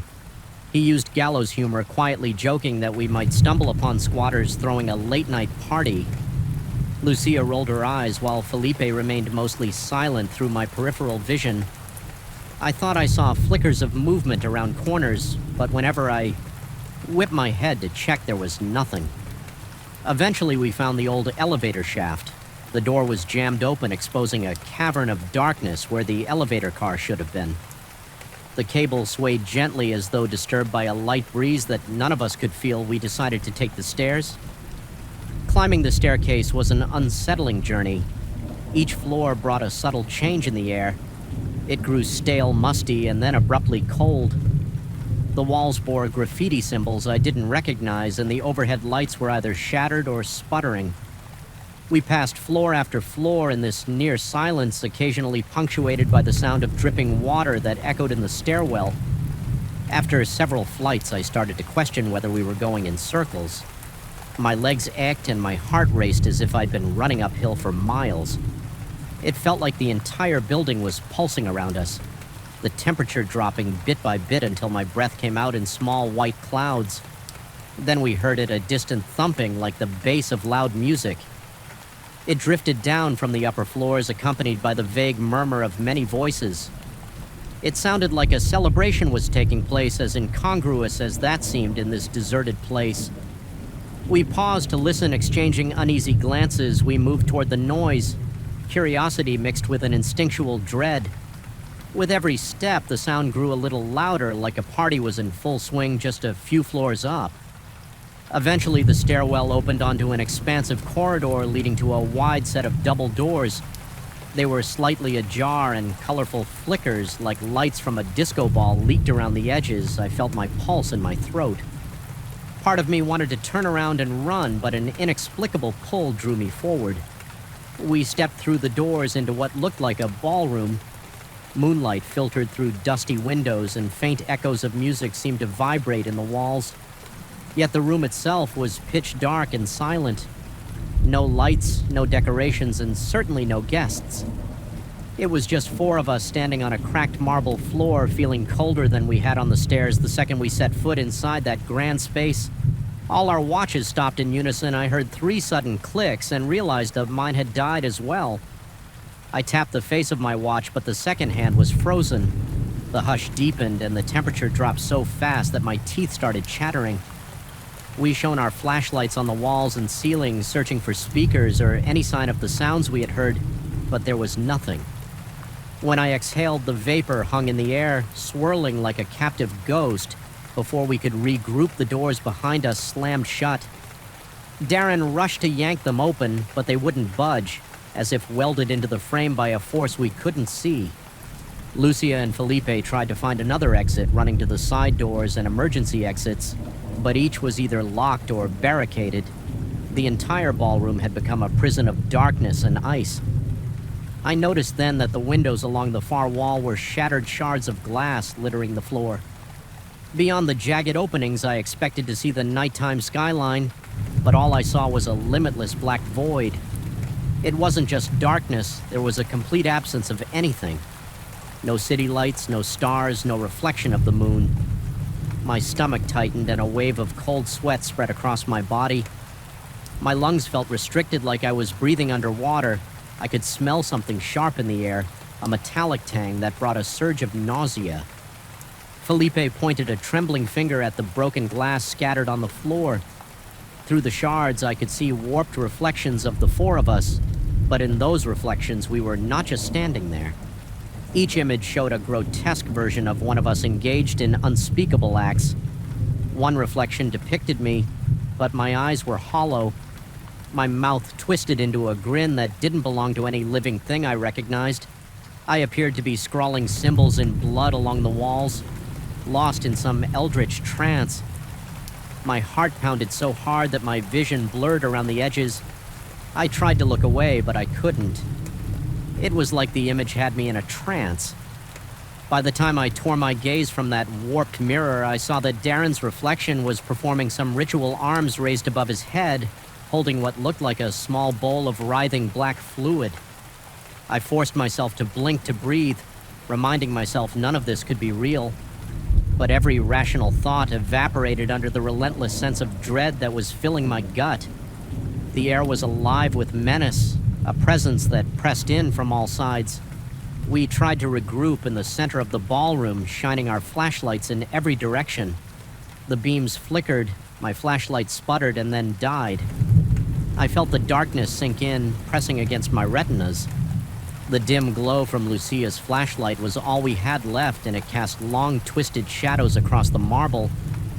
She whispered that she could feel something brushing against her arm, though no, one was beside her. The rest of us felt it. 2 fleeting touches.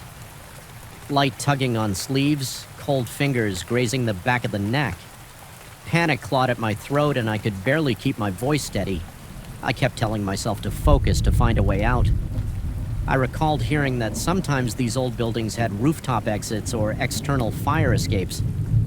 If we could just get up another floor, maybe we could reach the roof. I suggested this plan, half expecting the others to dismiss it.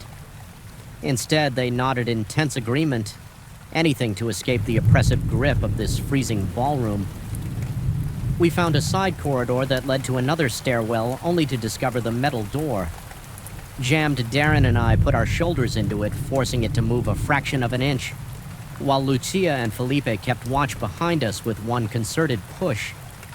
We managed to open it enough to slip through. The stairwell was just as dark and frigid as the ballroom. Our breath echoed against the concrete walls, accompanied by a persistent faint scraping noise. It reminded me of nails against stone, or perhaps a distant scratching from within the structure itself. Moving upward, each step felt like a small victory against the therming dread in my veins. My legs shook and my breath came out in ragged gasps. My heart hammered in my chest so loud I wondered if the others heard it.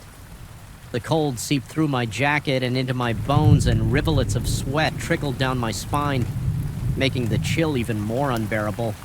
Every so often, we would stop at a landing, aiming our single remaining flashlight into the gloom. The swirling dust and faint reflections in broken windows teased the edges of our vision, with more impossible sights, distorted forms dancing in the glass-twisted shapes that disappeared the moment we tried to focus on them. At one point, Darren let out a muffled exclamation, his voice trembling. He seemed to think he heard echoes from behind the walls, distant chanting interspersed with muffled moans. He kept saying it sounded like us, like the four of us repeating phrases we couldn't understand. None of us dared to verify his claim. There was no way to confirm or deny it. Without risking what little sanity we had left, we reached another floor that seemed large enough to house offices or storage rooms. The hallway lights here flickered weakly, giving us a murky yellow glow that was somehow even more unsettling than total darkness. The paint on the walls was chipped and peeling in long strips, revealing layers of older paint beneath a rank odor clung to the air, reminiscent of stale chemicals and something else I couldn't identify. My nostrils flared and I fought back an urge to gag. Each breath tasted foul and my eyes stung as though exposed to pungent fumes. We ventured into the hallway, passing broken doors and smashed windows. I looked at the scattered glass on the floor, avoiding direct glances at the reflective surfaces. I couldn't bear the thought of seeing my hideous doppelganger again, enthralled by some nightmare ritual. The corridor seemed to stretch forever, the overhead lights blinking at irregular intervals. Each time it went dark, I felt an irrational fear that when the lights came back on, I'd be alone. My pulse thuddered in my ears and my throat felt parched as if I'd been sprinting for miles. In the dim flicker of one of the lights, we saw a door marked maintenance. It looked relatively intact, and we hoped it might lead to a roof access or at least some alternative route out. The door was heavy, and it took our combined effort to swing it open. Inside was a cramped utility room with a ladder leading upward through a gaping hole in the ceiling. A faint gust of cold night air drifted down, mingled with the stale aroma of ancient dust. My heart pounded at the sight of what could be an escape without much discussion. We decided to climb. Darren went first, and I followed closely, feeling the ladder rattle under our combined weight.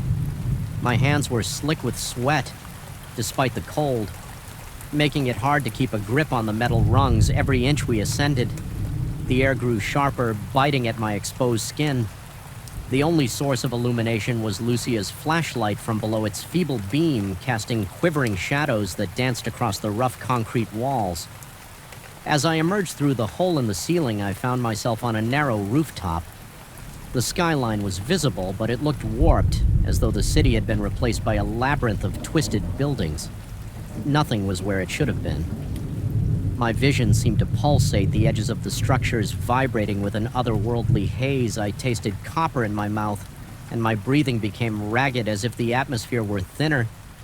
Here, the four of us gathered on that uneven rooftop, scanning for a fire escape or some route to the streets below.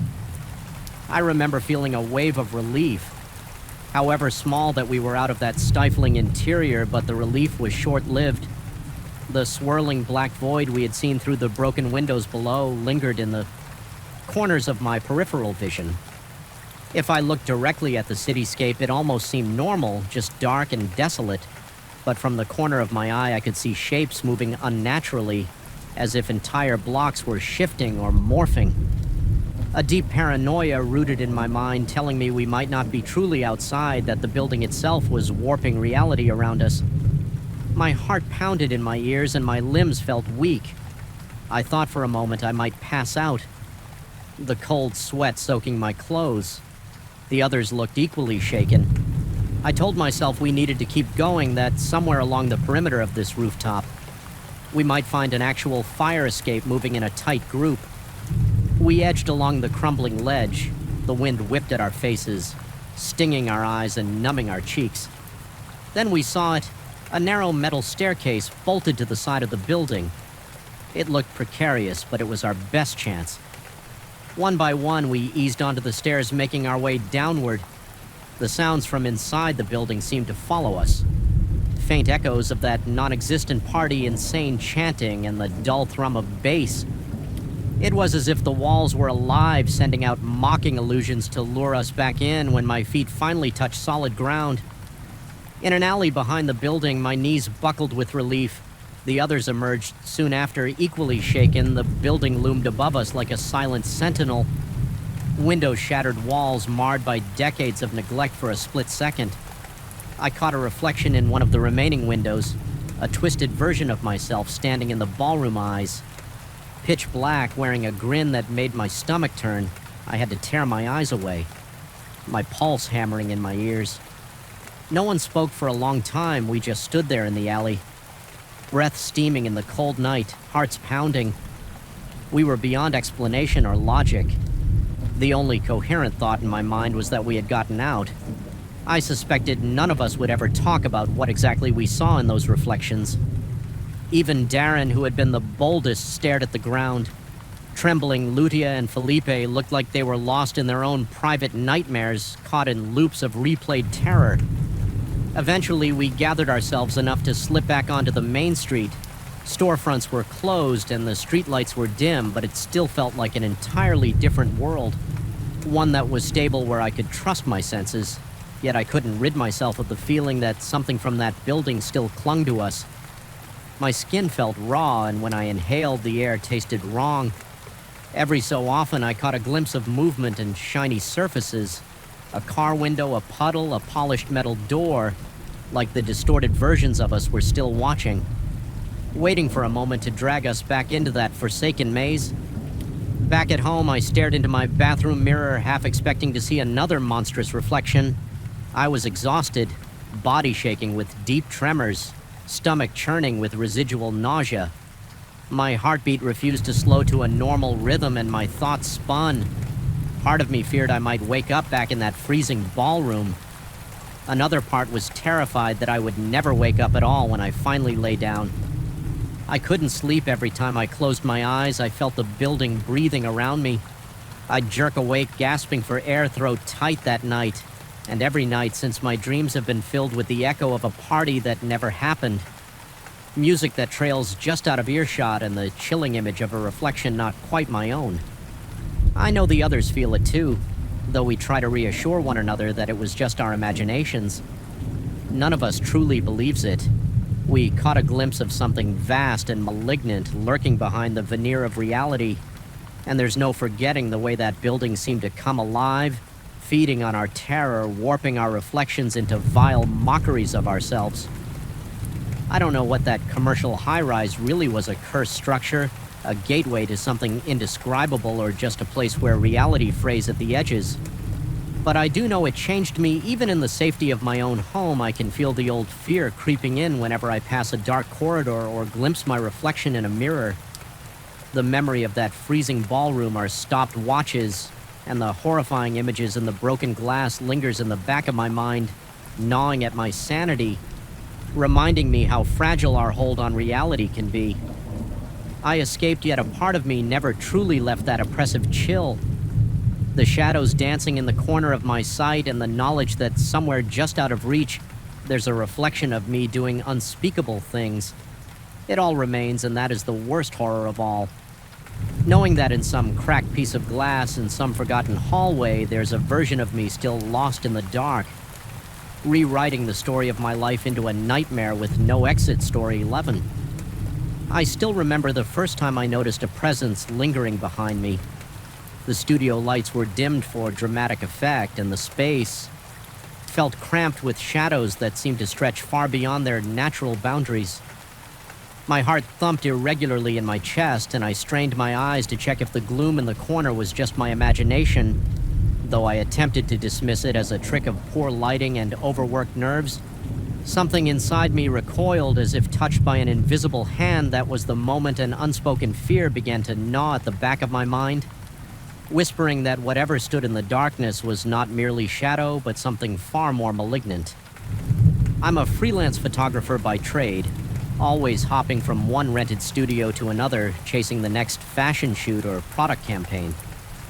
I prided myself on adaptability, on being able to transform any dingy warehouse or cramped basement into a workable, even creative environment. But no matter how many times I changed locations, the sense of being watched never left. It started as a prickling at the nape of my neck, as if charged static clung to the air. My breathing would grow shallow and quick, and a thin layer of perspiration would coat my palms. I'd catch myself glancing repeatedly over my shoulder, convinced there was a figure just at the periphery of my vision, someone or something waiting patiently for me to drop my guard. In the early days, the strange occurrences remained slight enough that I could chalk them up to anxiety or stress. I made excuses: too much caffeine, irregular sleep, the usual hustle of a creative career. But as the weeks wore on, the unsettling moments escalated from subtle to undeniable. The first concrete evidence came during a product shoot. I was photographing a vase of flowers for a small boutique. When I reviewed the digital images, there was a faint, hazy silhouette behind the arrangement, a shape that looked almost human but had no discernible features at the time. I dismissed it as a problem with the camera's sensor, maybe some dust or lens flare, yet a cold ache spread through my chest. The more I studied that silhouette, feeling as though a pair of eyes stared back at me from behind the screen. Soon after clients started complaining about feeling ill, a makeup artist reported pounding headaches and nausea. After standing in front of my lens, a model said her throat felt tight and her energy drained for hours after the shoot. Barely able to hold herself upright, one person even mentioned that upon returning home, all the plants in their living room drooped and wilted within a single day. This raised an eyebrow, though I was reluctant to believe my camera had anything to do with it. The more I tried to rationalize these symptoms, the more bizarre coincidences piled up. Then I noticed the same nebulous outline appearing in nearly every new set of photos. As I moved to different studios, the shape followed. The faint figure seemed to become clearer and more defined each time, hovering like a grim phantom in the margins of each composition. My nights became haunted by nightmares. I'd wake drenched in cold sweat, heart pounding so fiercely I could feel my pulse echo in my wrists. Sleep turned into a dreaded necessity. Rather than a reprieve in these dreams, I wandered through endless corridors of mirrors, each reflecting that same ominous figure. When I tried to run, my lungs seized up and my muscles burned with crippling fatigue. I couldn't escape the image or the profound dread that came with realizing this thing was real, not merely a figment of my imagination. Eventually, I came to a critical realization. All the oddities started after I'd attended a peculiar auction. I'd been sent to photograph antiques for a catalog, a routine assignment that forced me to shadow the auctioneers and gather promotional shots. One item in particular caught my attention, a large ornate mirror with a tarnished silver frame. My recollection of photographing it was oddly hazy, as though the moment itself had been lost to a dense fog. Yet I remembered experiencing a sudden chill when my flash bounced off the mirror's surface. The reflection had seemed deeper than normal, almost bottomless. Like peering into a dark well, my fingers had trembled, and a sharp pain lanced behind my eyes. Determined to power through, I took a few more shots and then avoided looking at that mirror again. But once I started examining my files at home, I noticed something unusual in those pictures, a swirling distortion behind the glass. It was like capturing the image of a black hole or a tear in reality from that point on. I suspect I unwittingly unleashed whatever now followed me. My sense of guilt grew oppressive, a weight pressing on my chest each time I saw that silhouette. It grew bolder with each shoot, somehow feeding off the living subjects I placed in front of my lens. My photography equipment felt tainted, as though every time I pressed the shutter button, I was inviting this presence to siphon vitality from its unsuspecting victims. By then, I began to realize how truly isolated I was in this terror.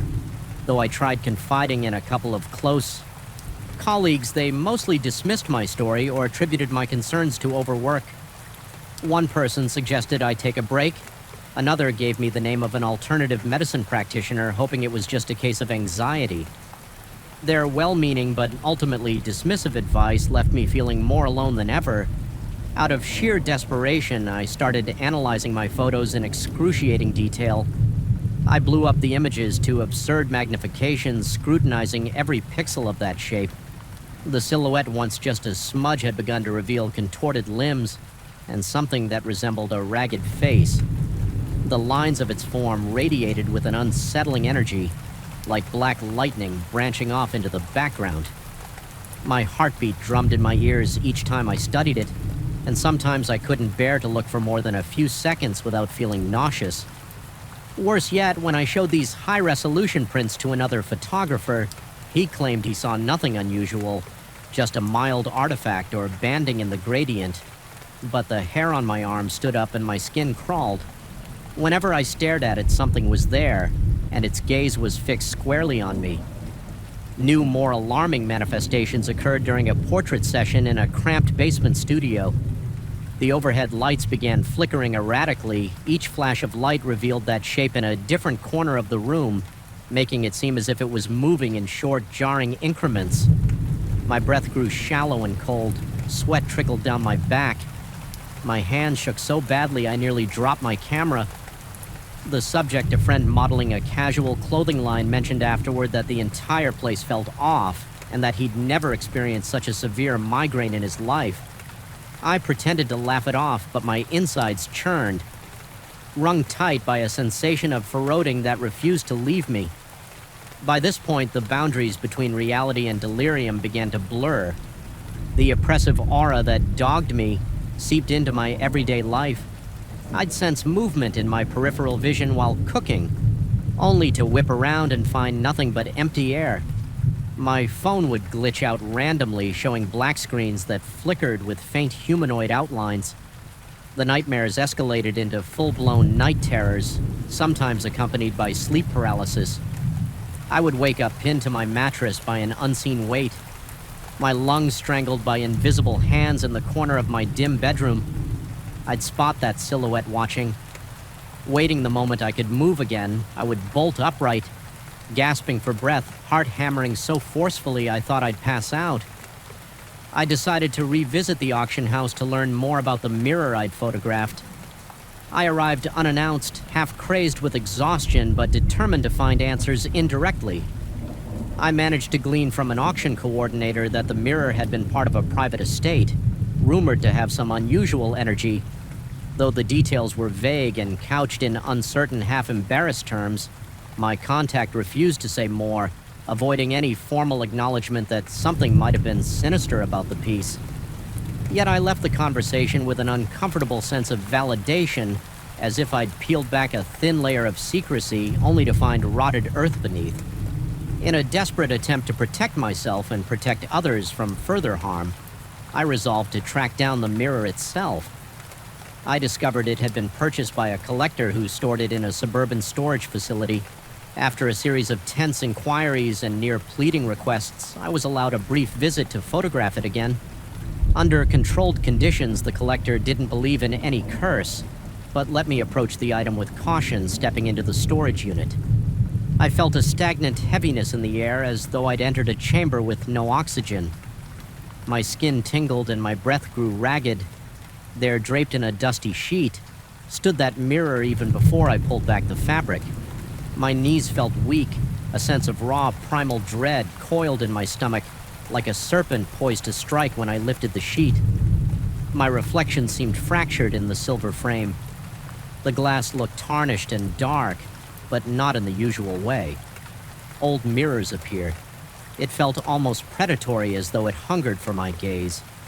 My own face stared back pallid and drenched in sweat, but behind me, indistinct and looming, was the entity. This time it didn't appear as a faint suggestion. It was vivid, with elongated limbs and hollow eyes. My stomach flipped and a sharp chill traveled from the base of my spine up to my neck. I sensed that if I stood there any longer, something irreversible would happen, like the final snap of a trap closing in my panic.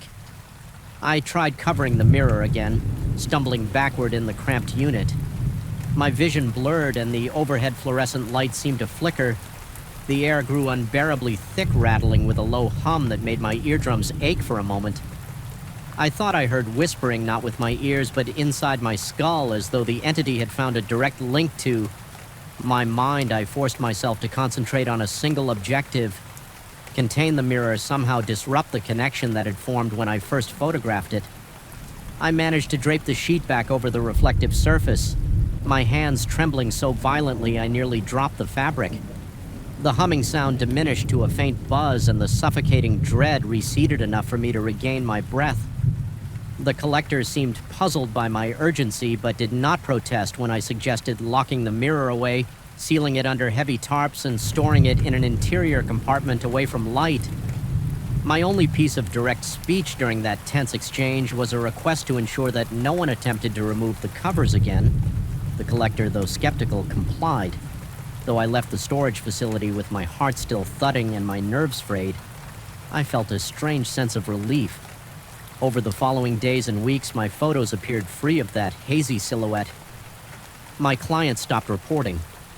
Strange ailments, plants remained healthy, and the persistent nightmares gradually subsided into more manageable flashes of unease.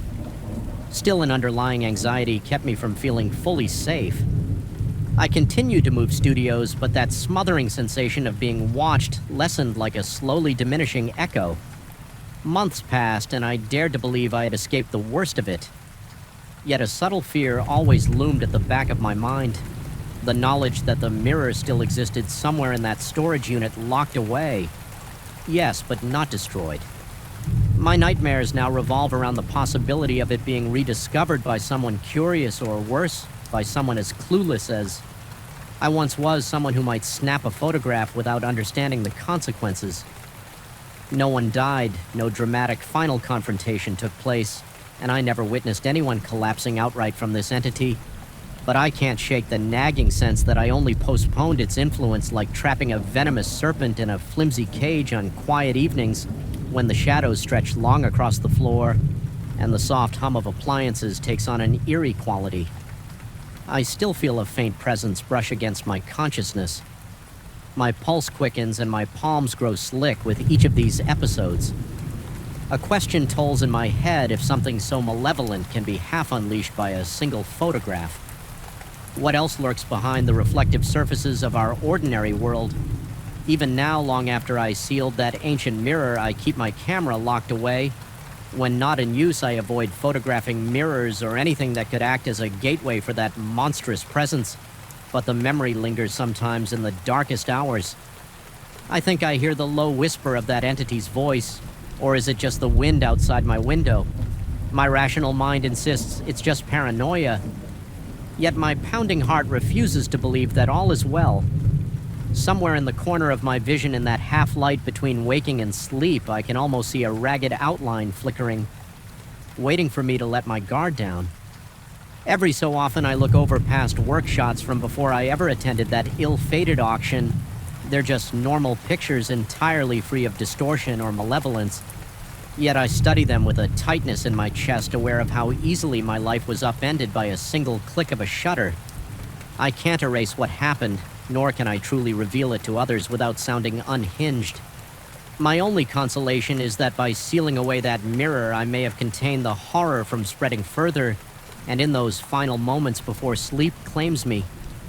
Each night I brace myself for the possibility that the shape might return. Perhaps through some reflection I overlooked a window, a pool of water, a gleaming doorknob. I swallow hard, feeling my heartbeat skitter as if warning me that the nightmare never really ended. I press my back against the mattress, eyes flickering across the darkened ceiling, and I wait. The silence is deafening. No words, no footsteps, no direct confrontation. But I know it's there just outside my line of sight, biding its time. Eager for the next chance to slip through a lens and devour the living essence from whomever stumbles across its path. I haven't beaten it. I've only bought myself a temporary reprieve, and that knowledge is enough to keep me awake.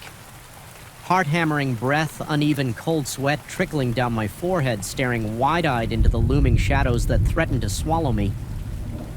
Whole story, 12, I could feel the hush of the ancient cemetery. Long before I stepped inside its iron gates, the wind seemed to avoid this place as though it too feared to disturb the rows of crumbling tombstones. A brittle layer of dead leaves crunched under my shoes, and each step echoed unnaturally in the silent night.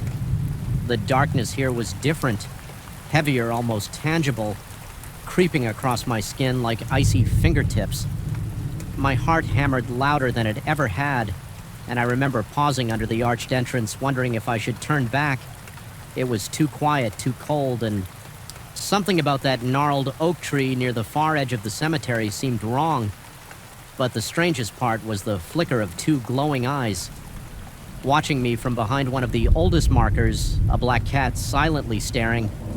As though it had been expecting me all along, I had come to this cemetery on a misguided whim. The legend of an enchanted watchman was the talk of a few local enthusiasts, and something about it caught my curiosity. Looking back, I was naive. I didn't believe in curses or ghosts, and I had convinced myself I would be in and out in a matter of minutes just to soothe my restlessness. Instead, the moment I saw that cat, my stomach twisted into knots of dread. It perched on a marble headstone so weathered that its inscription was nearly impossible to read, and it kept its gaze fixed on me.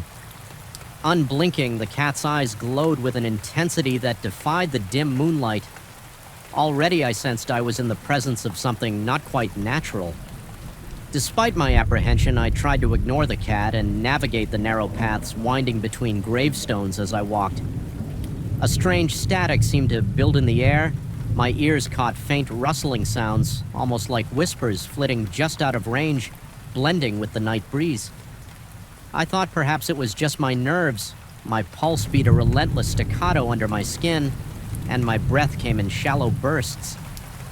Dampness beaded at my hairline and clung to my back. Every so often I glanced over my shoulder, convinced that the cat was following me, but when I looked, it was never there, at least. Not in the spot I expected. Sometimes I would see a pair of glowing eyes on a distant tombstone. Other times I saw them from a shadow by the gate. I decided I'd had enough. There was a suffocating quality to the darkness that made me feel as though it was slowly closing in. My heart pounded harder with each step as I tried to retrace my path toward the exit. That was when I first heard the quick shuffle of feet that weren't mine. A jolt of panic shot up my spine. Someone else was there, hidden among the tombstones. Before I could do more than tense my muscles, a figure emerged and lunged at me, pinning me against a tilted grave marker. I couldn't see the person's face clearly, but I felt the pressure of a forearm against my throat and heard a threatening command hiss near my ear. My entire body shook, and for a second I felt my vision blur with terror. It was then I noticed the cat again, this time with absolute certainty. It sprang from a nearby crypt tail, lashing, letting out a low, guttural growl that I'd never heard come from a feline before. Its eyes flared, their eerie gleam slicing through the darkness. My attackers stiffened. Even in my dazed confusion, I could sense that this cat was not normal. There was a moment of hesitation from the assailant, as though they felt the same unnatural aura that radiated off the creature. Before I understood what was happening, the cat vaulted toward the attacker's head with a chilling hiss, and I felt the weight against me loosen. I pushed the person away and scrambled to my feet. By the time I looked back, the black cat was perched on the ground, its body tense, tail slashing at the air like a whip. My attacker seemed equally terrified of the cat, of me, or of something else entirely. They stumbled backward, muttered a curse under their breath, and disappeared into the night. The echo of their retreating footsteps trailed off, leaving me alone once more with my racing heartbeat and that strange black cat. A part of me wanted to run to leave that unnatural place and never look back, but a peculiar sense of gratitude and awe made me linger. The cat turned its gaze on me, and I swear my blood turned to ice. Its eyes were mesmerizing and unsettling, as if aware of every secret tucked away in my mind. I was overcome by a sudden wave of vertigo, forcing me to lean against a headstone to steady myself. Then, with calm deliberation, the cat approached Woe around my ankles and blinked slowly. Despite my trembling, I felt oddly reassured, like I was in the presence of a guardian. I whispered shaky thanks to the cat, though the words sounded pathetic. Even to me, I had no rational explanation for what had just happened, so I numbly made my way toward the cemetery's gate. Every nerve in my body wound tight. The cat followed at a distance, never losing sight of me, until finally we both emerged onto the deserted street. It was only then that I realized how silent the outside world had become. Not a car engine or a distant conversation, just the faint hum of streetlights overhead, and my own ragged breathing by the time I arrived at my apartment. The cat was still there watching. I live alone in a small place on the edge of the city. I unlocked my door hands trembling so badly it took me 3 tries to fit the key in. Once inside, I turned to see if the cat would remain outside, but it slipped past my legs with uncanny agility. I didn't even attempt to stop it. Something told me this was inevitable. The cat explored, sniffing at the furniture in corners as though it owned the place. My skin still prickled from the remnants of fear, but I couldn't bring myself to banish the cat. It had saved me after all.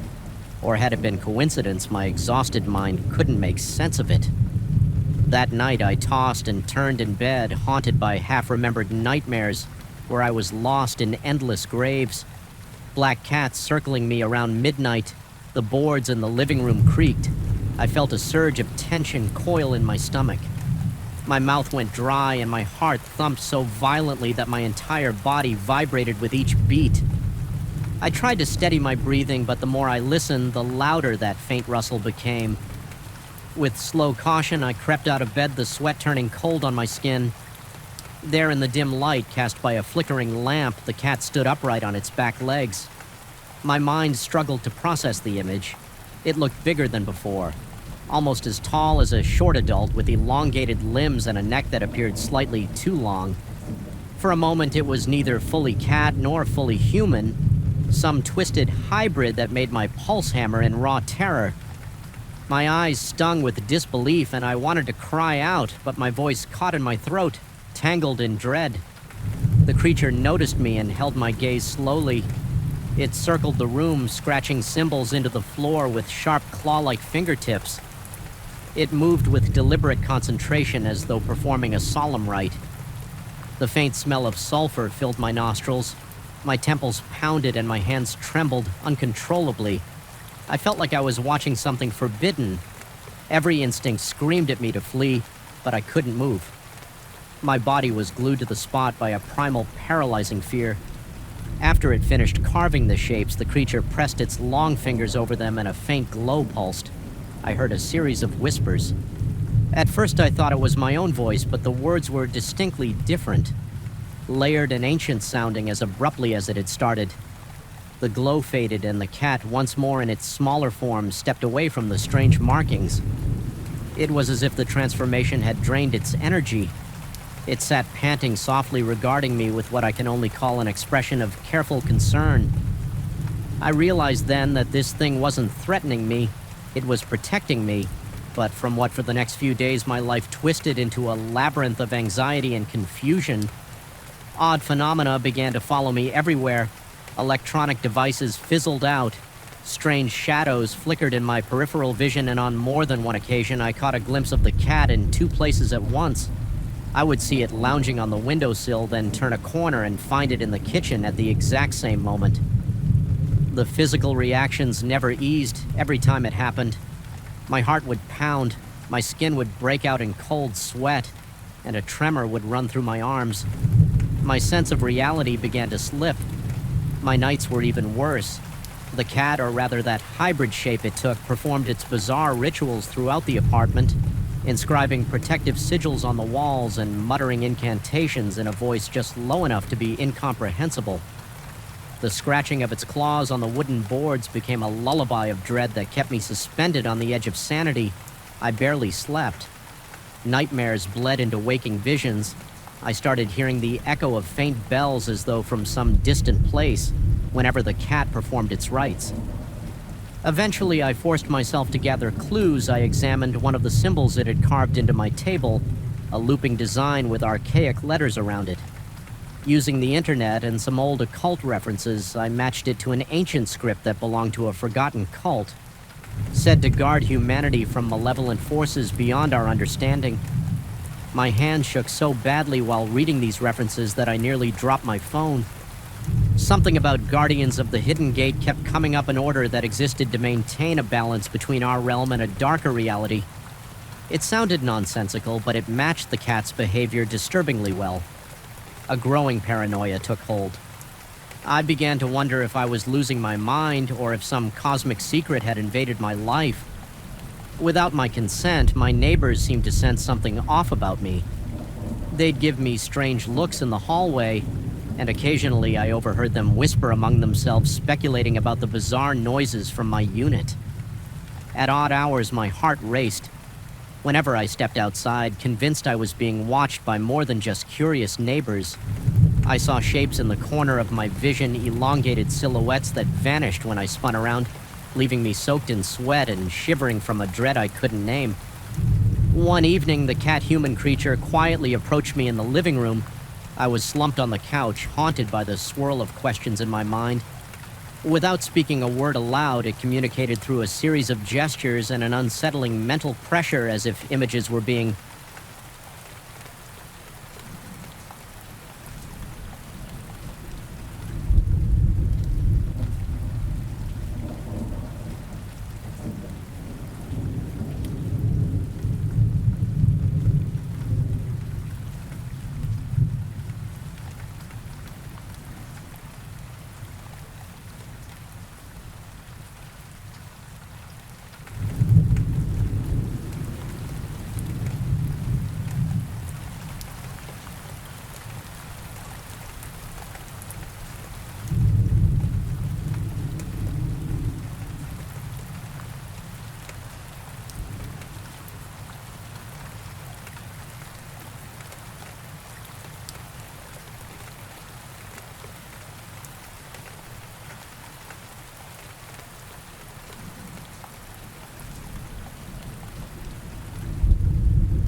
the cat's glowing eyes studying me from across the room. There is a tension coiled in my chest that will never fully loosen. I'm awake while the rest of the world sleeps, haunted by a constant awareness that something out there lurks in the shadows, testing the boundaries of my newfound responsibility. My hands still tremble if I think about the cemetery or that first terrifying night in the apartment. My reflection in the mirror sometimes looks unfamiliar, as though a sliver of whatever magic coursed through the cat has begun to reflect in me. I don't know if I can run from this destiny. Not that I truly want to. Some primal instinct warns me that those who try to flee this calling meet fates worse than any rational mind could endure. So I remain here waiting, bracing myself for the next ripple of terror that will brush against my consciousness. My survival feels tenuous, as though balanced on the edge of a blade, but I cling to a faint hope that this legacy will guide me, that I will find a way to stand against the darkness. And each night when the cat's silhouette appears in my hallway, impossibly tall, and I feel that electric charge on my skin, I'm reminded that I am no longer the man I once was. I have seen too many things that defy explanation. My heart will never again beat as calmly as it did before. I stepped foot in that cemetery. Now I am marked as a guardian of something I barely understand, and the cat with its otherworldly eyes ensures I will not abandon my place. Even if I tried, the claws of fate have already sunk in too deep. All I can do is endure and remain vigilant in the darkness that grows thicker by the hour. The cat stands watch at my side, silent and patient, its gaze forever fixed beyond the veil, daring any lurking terror to cross the threshold again. My dreams are a torrent of runes and chanting, and my waking hours are an exercise in grappling with the impossible. There is no simple escape from this reality. Yet if there's any comfort in this twisted bond, it is knowing that I do not face the unknown alone. The cat is there, older than reason, and for now, that must be enough to keep the horrors at bay. I'm left with the uneasy truth that I've inherited a cosmic responsibility, an unearthly guardianship that shows no sign of releasing its hold, and the tension in my bones. The awareness behind my eyes will never let me forget what I have become. Story 13. I remember the first time I heard it. I was standing under the warm rush of the shower, letting the steam envelope me in a moment of solitary comfort. Then, slicing through the hiss of water, I caught the faint sound of someone whispering my name.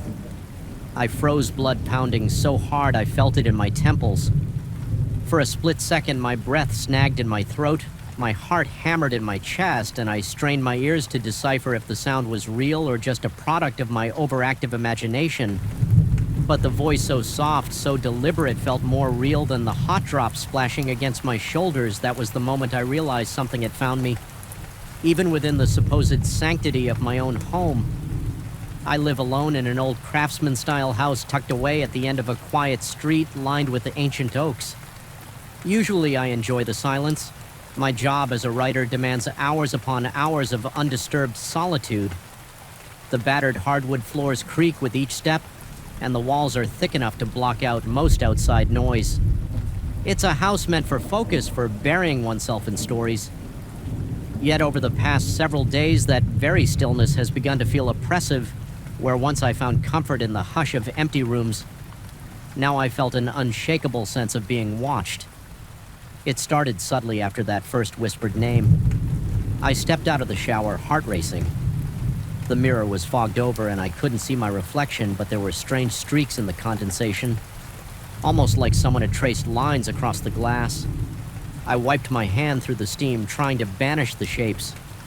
My fingertips trembled, and when I blinked, I swore. I saw a droplet crawl upwards on the mirror rather than sliding down. The image was so uncanny that my pulse lurched. I shut my eyes and counted to 10, telling myself it was just my mind playing tricks when I opened them. The droplet was gone, and I dismissed it as a figment of fear. That was a mistake. A few nights later, I was in my study reviewing notes for a new manuscript. My desk lamp sputtered with an irregular hum, and I leaned close to read some scribbled lines in my notebook. Outside, the wind rattled a loose window frame each gust, banging it just enough to set me on edge. I usually don't scare easily, but my nerves felt raw, as though they were wired to the smallest disturbance. Then I heard the whisper again, faint but unmistakable. My name, it was carried on the hush of moving air, or maybe from somewhere deeper in the house. I sat up so quickly my chair groaned in protest, my skin erupting in goosebumps. I tried to ignore the slow creep of dread invading my gut, even though my mind screamed that this was impossible, that no one else was in my locked home. The sense of intrusion was overwhelming. The dryness in my mouth forced me to swallow hard, and my breathing grew shallow as if something had stolen the oxygen from the room. That evening I barely slept. I lay awake in bed staring into the darkness, every nerve tensed for the slightest movement. No further sounds came, but the night pressed in on me as though it carried a secret. It refused to share when the sun rose. I felt the relief of daylight, but a part of me knew that was only a temporary reprieve. The next day I tried to channel my anxiety into writing. I told myself that focusing on the page would ground me. Instead, I found I couldn't recall some of the ideas I'd been developing the previous week. I opened my files on the computer, scanning paragraphs I recognized in my style but had no memory of composing. Each line described a man losing his grip on reality in a house that seemed to breathe on its own.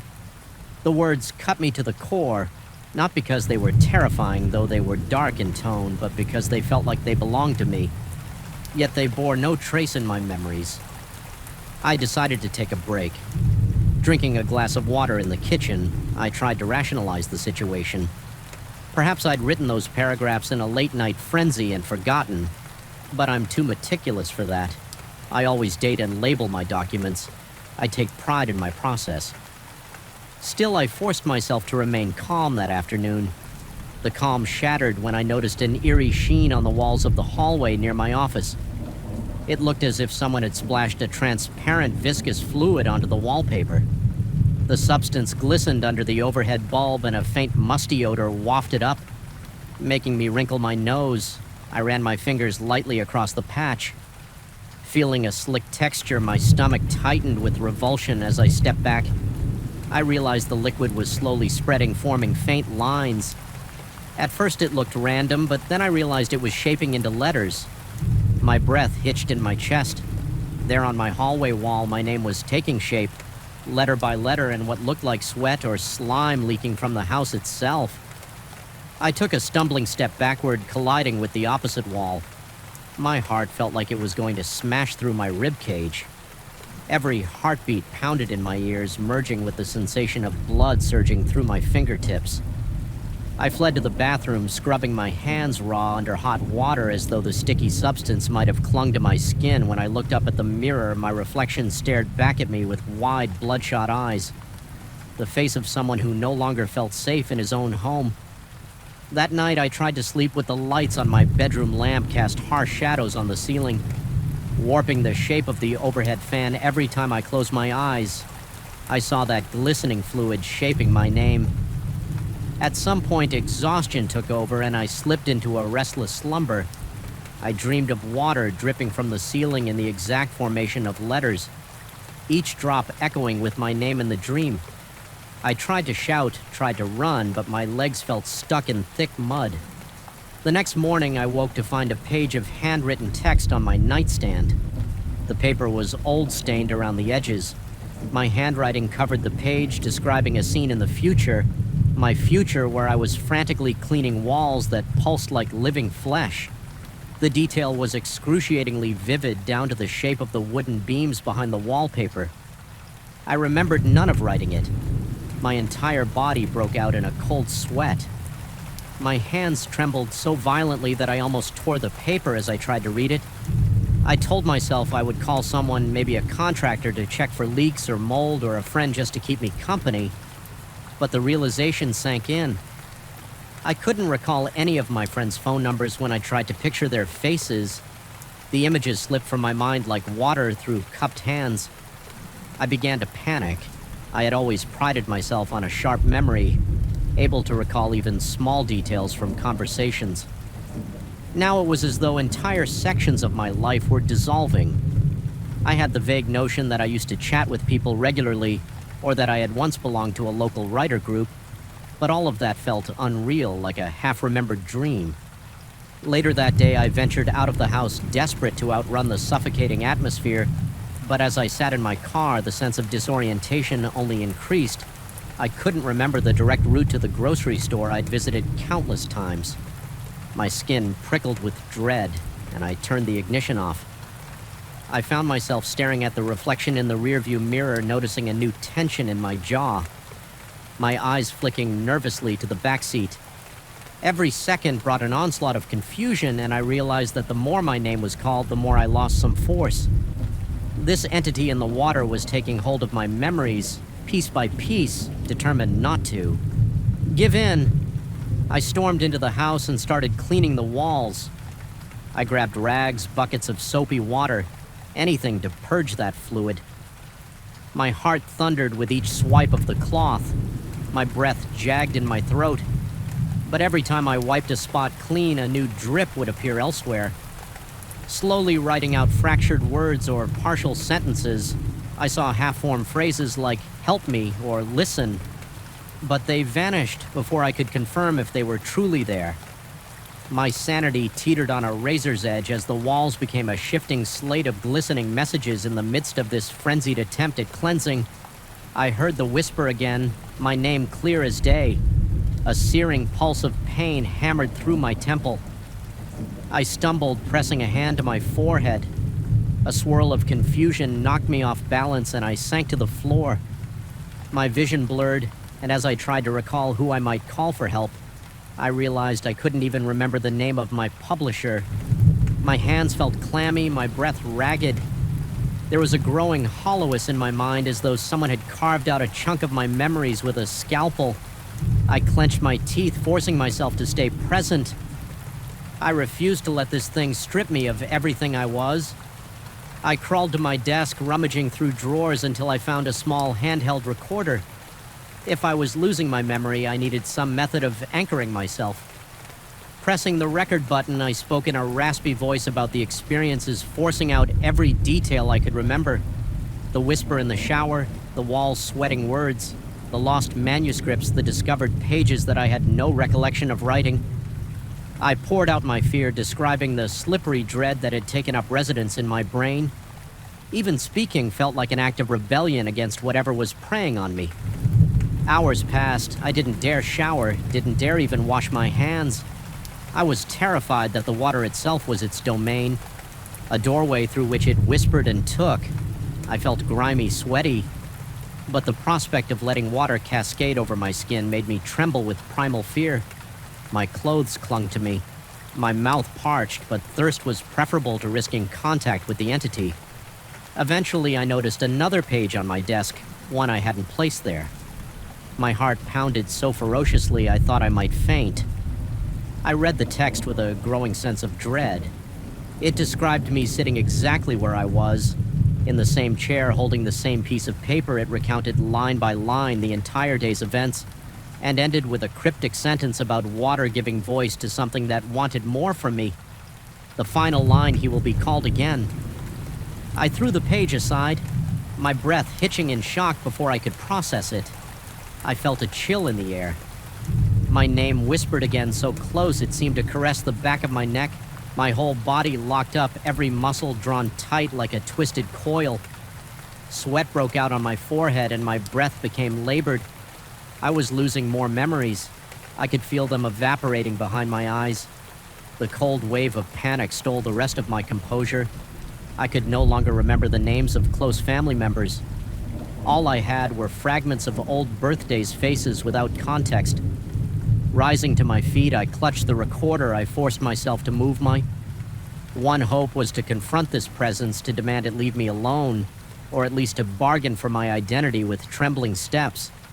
I went to the bathroom. The tub and sink were silent, but the air felt heavy and I could smell dampness, as if the entity lingered just beyond the porcelain.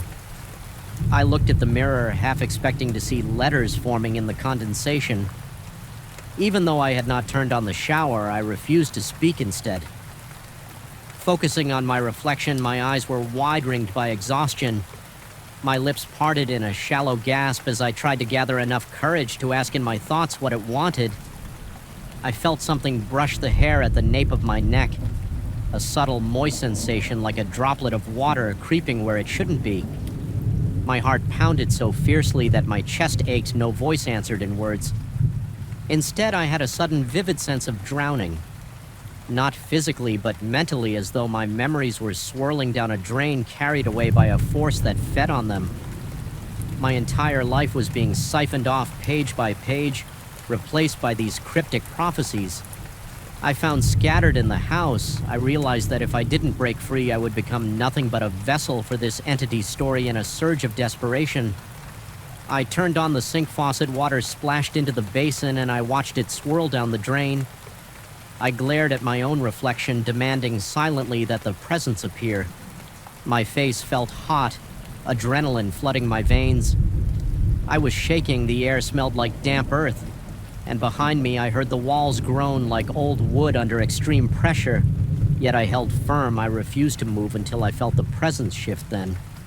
For just a heartbeat, I saw a shape flicker in the mirror, a silhouette that wasn't my own, translucent like water-cold terror.